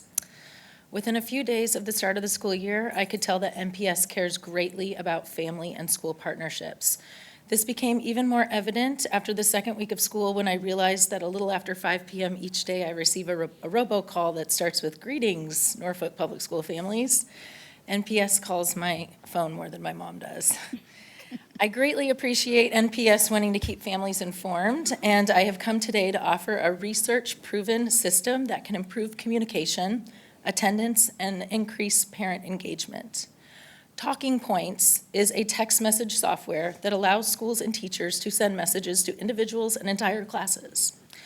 Talking Points was first introduced to me in Fairfax County Public Schools, both as a parent and a teacher. We started implementing it in the second semester of the school year 2022-2023. I found this application very easy to use, and here are some examples of how Talking Points is different from applications like Class Dojo or robocalls. I could text message entire classes of parents to inform them of upcoming exams or projects, and then I was able to see on my end if that parent or caregiver had read the message because it shows a read receipt. I had a large Spanish and Arab population of parents, and these parents would receive my messages in their native language. They could send me a message in their native language, and it would appear in English on my end. Talking Point supports over 150 foreign languages. I was able to send group messages to parents of every student who is not passing or students who had missed an important exam. The receiver of these messages only saw the message, not the list of everyone who received the message. Talking Points also allows teachers to create message templates. So when they need to reach many parents about similar issues, they're not spending time drafting that message. They simply find the template that is saved and send it to that parent. This was the best feature because these pre-made templates save me time I needed for planning, and I could check the next day to see if the parent had read the message. Since texting is less formal than email or phone calls, I received communication back from parents almost every single time. When a student in my class was struggling to keep their cell phone in their bag, I could draft a text message to their parent, invite that student to come up to my computer screen, and tell them I only have to hit send. When a student in my class, I'm a current social studies teacher at Murray High School, and about half of my students on my roster receive special education services. I also have a number of very challenging behavior-related issues that require constant parent communication. I spend over half of my planning time communicating with parents over the phones about grades, chronic absences, and behaviors that need to be corrected. I leave many voicemails without certainty that the parent actually got the message because there's no way for me to confirm the voicemail was heard. Oftentimes when I call, I get a message telling me that the voicemail box is full. If I had to guess, it was probably full because of backed up robo voicemail messages from the nightly NPS calls. Talking Points made parents and caregivers feel they had easier and faster access to me, their child's teacher. Texting is the most common form of communication we use, and parents are more likely to answer a text message than call a teacher back. Texting allows parents and teachers the ability to communicate conveniently without the barriers of having to wait for a teacher's planning or after school. Your time has expired. You want to wrap up your last sentence? Yes. Talking Point saved me hours of my planning time. I was able to complete my parent communication tasks quickly because I had saved templates that were very efficient. I know how important family engagement is to Norfolk Public Schools, so I hope you will, in the very least, request a quote for purchasing Talking Points. Thank you. Thank you. Charlotte Smith-Worley.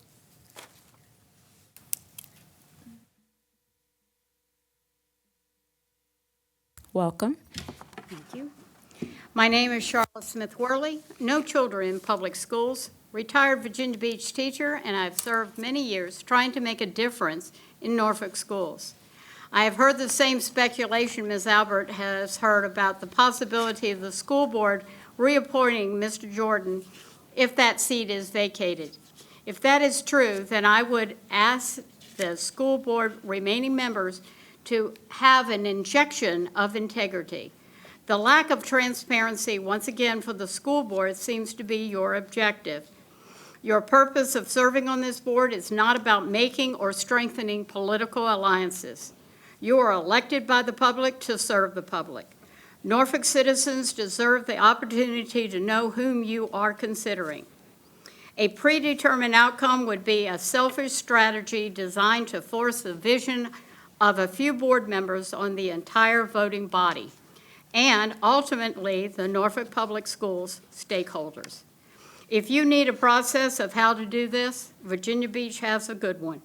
Virginia relies on the board member appointment process defined by a commitment to transparency. Is that your commitment? You, as a board, consistently force the administration to constantly justify anything they try to do for their children, for the children in Norfolk schools. That consistent justification wastes valuable time that they could be doing the real job, which is making a positive difference in our schools. When was the last time you, as a board, took a hard look at what you have become? For a long time, it appears your agenda is not the children and the innovative programs the administration brings to the table. It's about you and your agenda for sabotaging the very ones that are trying to make a difference. It is time to restore a climate of civility and collaboration to the school board. I am one of a core group of citizens and employees who believe there is a cadre of board members led by Chair Buffalo who, like a pack of wolves, is intent on savaging the superintendent and her administration, when sadly it would be one of a dedicated border collies intent on delivering student successes. Make transparency a first step towards restoration of faith in this Norfolk School Board. For surely this will give a firm foothold for the intelligent makeover of a fractured and ineffective board. Thank you. Thank you. Cynthia Morris.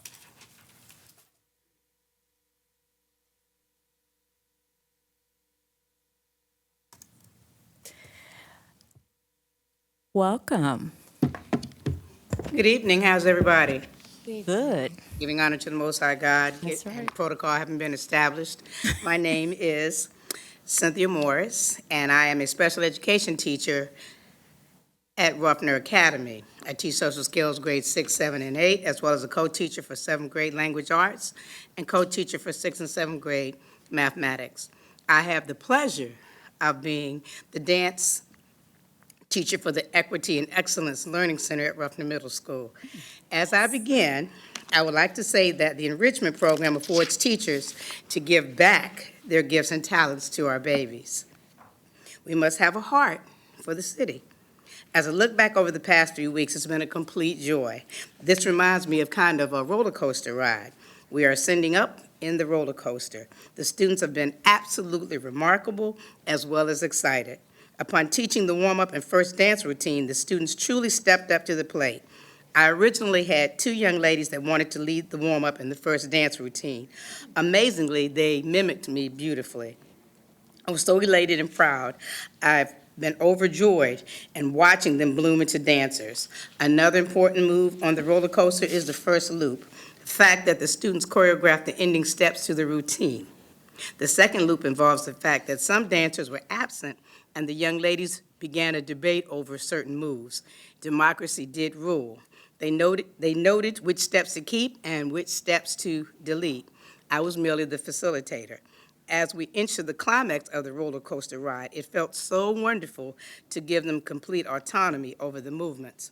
God is good, and I'm blessed to be a part of the program. And I wanted to add something because I was told that I was so quick. And I talk fast because I have no choice. Okay, where are you? All right. Please forgive me. I know I got a few minutes, and this will be very quick. Come on, baby, pop up. All right, devil, you don't win. All right, here we are. So, even if I can't find it, I'll say it. Okay. When we look at mathematics, the children have to work on steps like 4, 6, 8, 12. Sometimes I vary it and make it 13 or 3. They have to work also on techniques for vocabulary. Ballet, they have tour jeté, they have plie, they have rond de jambe, they have passe. They have all different kinds of terminologies. It won't pop up there. I'll do it here. I can do impromptu. Also, they work on RESPECT. They have to learn to respect each other and respect other people's points of view. So they had to work together for social skills.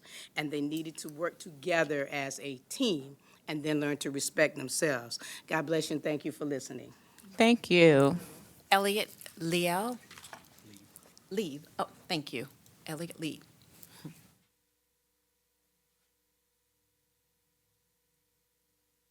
Welcome. Hello. Thank you for having me. My name is Elliot Lieb. I'm a currently enrolled sophomore at Maury High School as well as Norfolk Technical Center. And I'm here to talk about some of the consequences of NPS's interpretation of Governor Youngkin's smartphone ban. Picture a classroom where students wait half the period for outdated computers to load basic web pages, while others can't complete assignments due to restricted Wi-Fi. This is the daily reality for hundreds of students in Norfolk Public Schools. Governor Youngkin's smartphone ban, meant to reduce social media distractions and alleviate stress, has been interpreted by NPS to also include disabling guest Wi-Fi and the banning of personal laptops, which now threatens students' education. The problem is that Norfolk classrooms lack enough functional school-provided computers, and many students relied on their own laptops to fill this gap. At Maury High School alone, we're missing over 800 Chromebooks, and many of the remaining ones are defective. Disabling Wi-Fi access only worsens this issue, as students lose access to online resources essential for assignments. NPS's restrictive firewall also blocks many educational sites, reducing productivity while students without home Wi-Fi are left to struggle without alternatives. Allowing students who have laptops to bring them would free up more Chromebooks for those who need them. A better solution to optimizing the use of technology in Norfolk Public Schools would be re-enabling guest Wi-Fi with secure monitoring and allowing personal laptops under clear guidelines. Until NPS addresses these issues, the NPS interpretation of the mandate will continue to leave students, especially those from low-income households, at a severe disadvantage with fewer tools they need to succeed.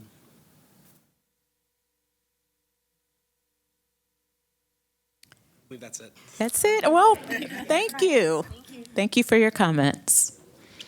Thank you for having me. Oh, absolutely. And our speakers were adjusted to just 5, and that's it for our speakers this evening. Okay, thank you, Ms. Tanner. Board members, we're going to move on to 4.08, approval of the consent agenda. May I have a motion to approve the consent agenda?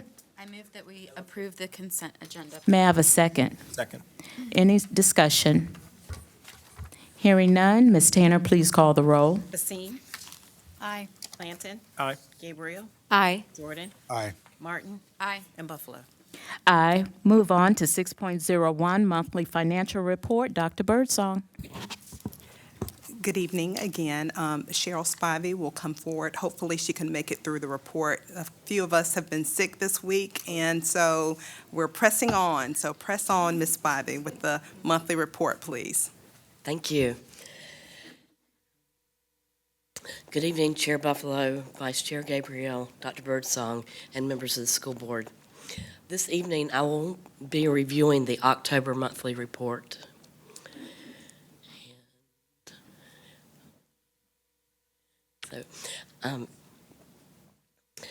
The October report covers 4 months of the fiscal year that started July 1st, 2024.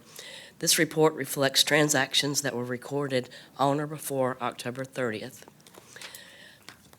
Looking at revenues, on the highlights of the report, and I'm not sure if I have Ms. Tanner.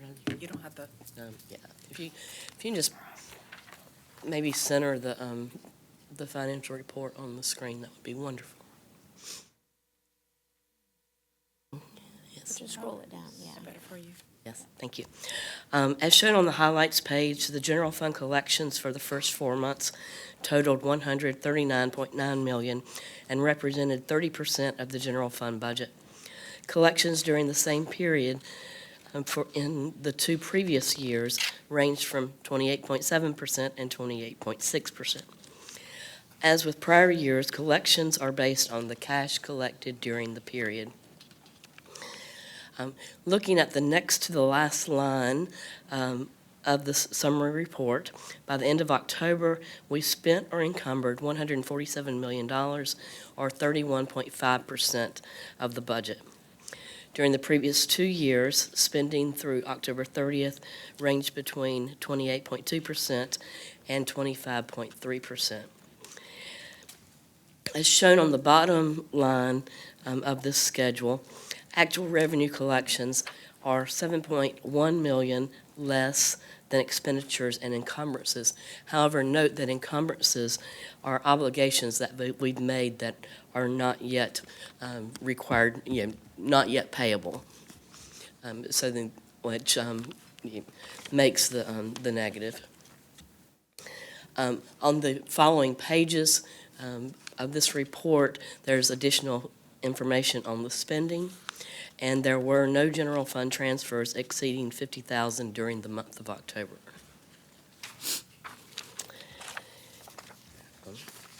And Ms. Buffalo, that is my report. Yes. Thank you, Ms. Spivey. You've heard the monthly financial report. Are there any questions, comments? I'm going to do that again. Nothing? Oh, okay. Well, thank you. Chair Buffalo, I move to approve the monthly financial report subject to audit. Okay. Is that you, Mr. Clanton? Yes, ma'am. All right. Any discussion? Hearing none, Ms. Tanner, please call the roll. Basine? Aye. Clanton? Aye. Gabriel? Aye. Jordan? Aye. Martin? Aye. And Buffalo? Aye. Board members and everyone present, I'm going to go and close the business meeting and open the public hearing on the FY 25-26 budget. 7.01 on our agenda. I'm going to hand it over to Dr. Birdsong because I believe we have a little brief presentation. Be brief. Thank you, Chair Buffalo.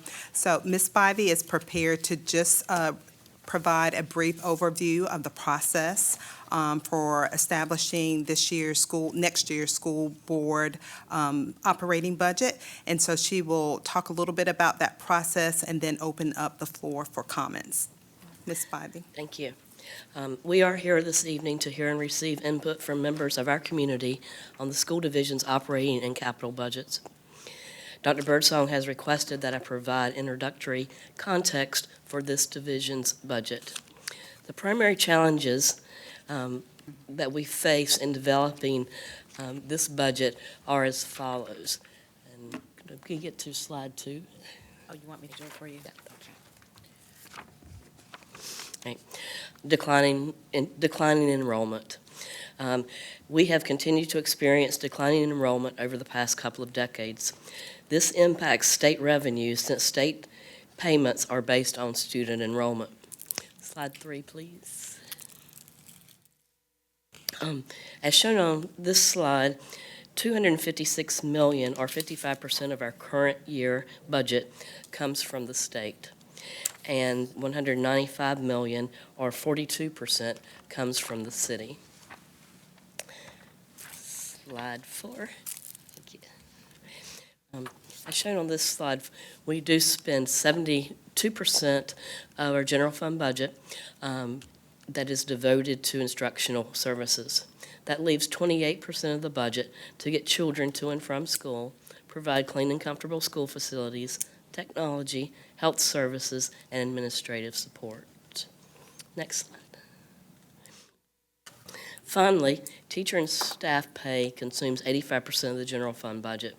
That leaves just 15% of the general fund budget to buy supplies, textbooks, lighting, heating, cooling, and all other supplies and services required to operate a large and diverse school division.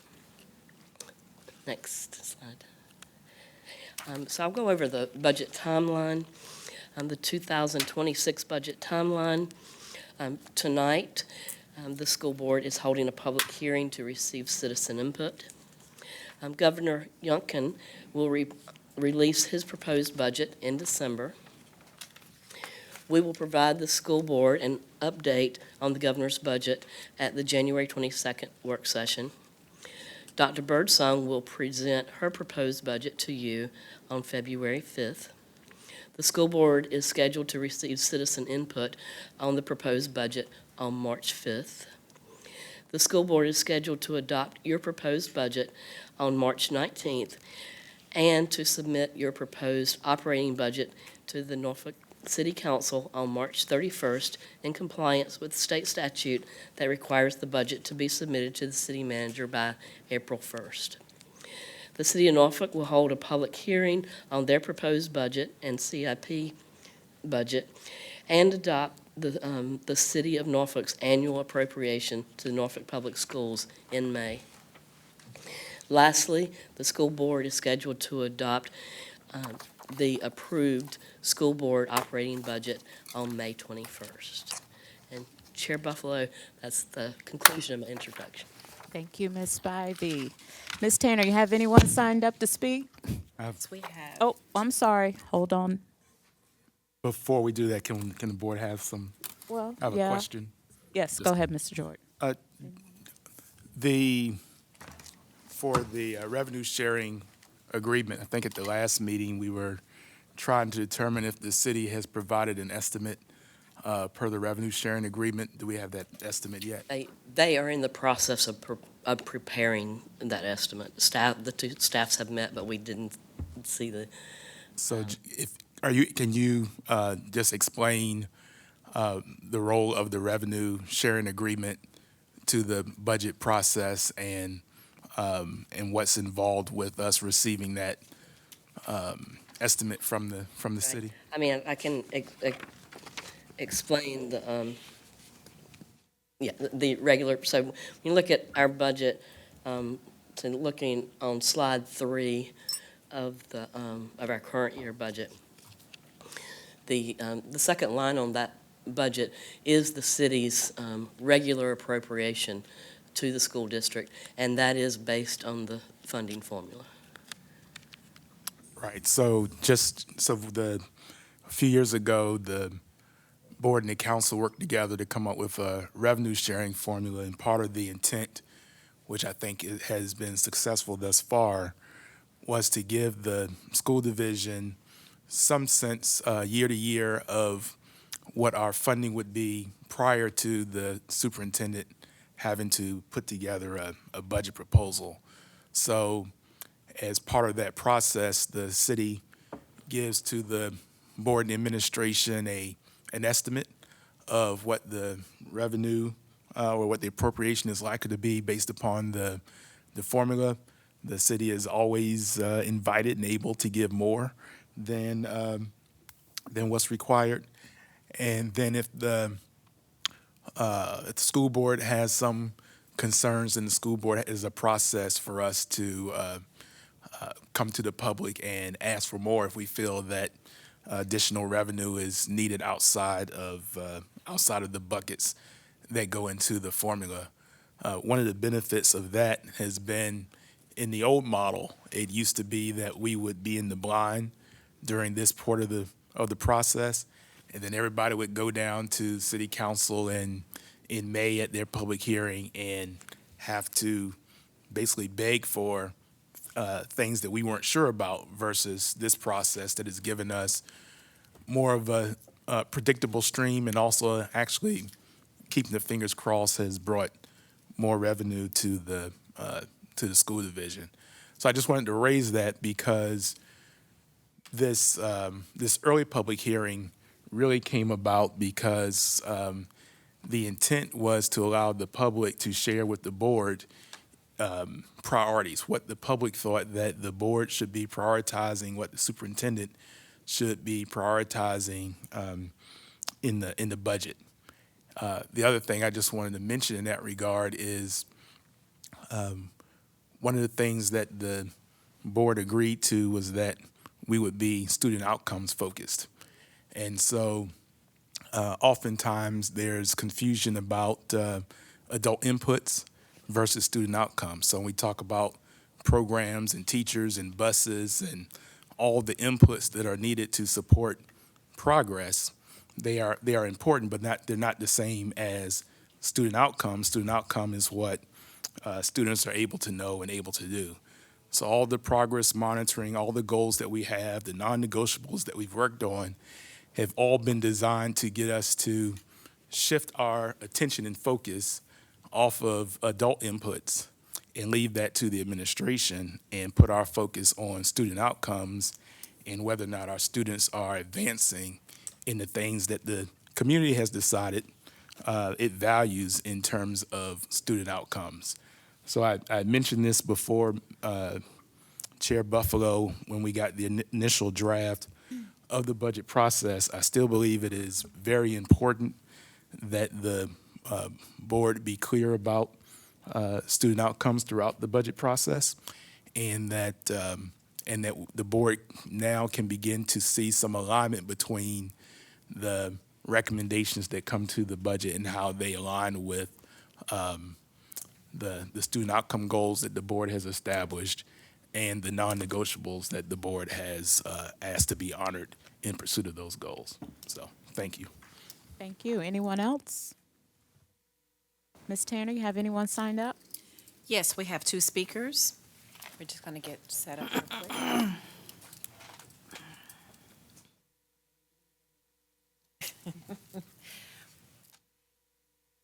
Ms. Amanda Keating can make her way as we get the clock started.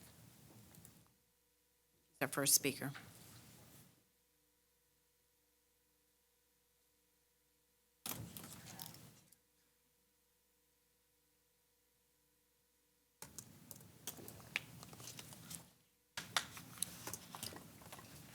Welcome. Hi. I don't touch it, right? Okay. Hello, my name is Amanda Keating, and I'm coming forward as a community member, but specifically through the perspective as a teacher of Norfolk Public Schools. I want to speak to the mass exodus of teachers, but I want to point to 3 bullet points within that idea of budget, safety, and respect. It's common knowledge, no one thinks that teachers, or to my knowledge, no one thinks that teachers are millionaires or are in it for money. However, teachers are not able to live on their teaching salary as their sole source of income. So I am a teacher. I've been in Norfolk Public Schools for 6 years. I have a master's degree. I own a house that's, I would say, reasonably priced in a neighborhood very close to where I work. I have to have 2 roommates in order to afford my mortgage. Well, 1 roommate is to afford my mortgage. The second roommate is so I can do fun things, eat dinners without worrying about, can I afford this? And without racking up credit card bills. I understand there's a budget, and I've never really fully studied it, but I'd like to ask that everyone look at the budget and look at the allocation of funds to see where is this money really going and how can we retain teachers? Because with the mass exodus as teachers are going to continue leaving if they can't support themselves and if they can't support their families. And with that, going along with that, sorry, looking at my time, safety. We need volunteers. We need more people in the schools. We need citizens to come in and say, hey, I'm going to step in. Students are often afraid of police. We need to change that. We need to re-image this idea that all police are bad and that it's bad to always go to someone for help. They need to know that they can go to someone for help. And we need training because it's not okay to keep asking teachers to do things that they are not trained to do. I tell my students, I'm not a magician. These grades will not just grade. I really wish. I hate grading. It's my least favorite part of teaching. So, and finally, we need to respect teachers. The cell phone policy, I think it's been a great thing because look, I didn't walk up here without my phone because I kind of got an addiction to it a little bit. I'm part of those kids who have the addiction. I feel naked without it. I understand that. However, we need to allow teachers to have discretion to allow certain students to use their phones at certain times. And because some of them use them as coping mechanisms. To close, Norfolk cares about their image and they've done a lot of good things to rebrand. However, tax money is sacred money, and citizens of Norfolk should be able to use their tax money. They should know that their tax money is going towards a qualitable education. I have more things to say at a different day. Thank you, and I'd invite all to read the school board. I call it the school board Bible, the Holy Bible of Norfolk Public Schools, the manual to know the non-negotiables so we can uphold them. Thank you. Thank you. Liz Albert.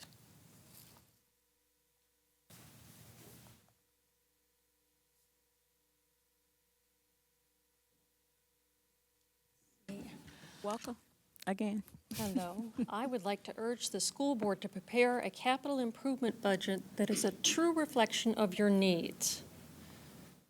How many schools do we have over 50? Average age is incredible. I'm surprised some of them are even still standing. Do not let the city limit you to $3 million annually as it has done in the past. For goodness sakes, a roof on a school costs 3 times as much. Children need to go to school in a building that is safe and state-of-the-art. It's the board's job to deliver that reality. So do your job and ask for the CIP funding that your students, staff, and families deserve. Thank you. This concludes our speakers. Thank you, Ms. Tanner. All right, so we're down to the end of our agenda. No more items. I'm going to ask Ms. Green Ortez, is there anything you would like to share with us this evening? You have the VSBA Student Representative Workshop next week. Are you excited about that? I am excited, actually. Yes, get to converse with your peers across the state, other school board representatives that just take advantage of that opportunity and kind of have conversations about what they do on their boards and their school divisions. I think you'll be more surprised because we're trying to redefine your role and get you more involved. Okay, so enjoy that and Thank you. give us some feedback, please. I will. Thank you. And Carson Rice is going too. Carson Rice, where is she? Right over there. The same to you. Just take it all in and see what other student representatives are doing in other schools, surrounding school divisions. Okay. Is there any other comments or anything? All right. Well, I'll just, if you don't go mind, ahead. just because you Dr. offered. Yeah. Really excited for our cross-country teams to go and represent at states this weekend. Best of luck to all of our athletes. And of course, as our football teams, with an S, are going to be competing in the semifinals these upcoming weeks, we wish the best for all. And so proud of our student athletes. They're great ambassadors for our school division. And thank you to their coaches. Yeah. Good luck to all. All right. Thank you, Dr. Gabriel. With no other business, this meeting is adjourned.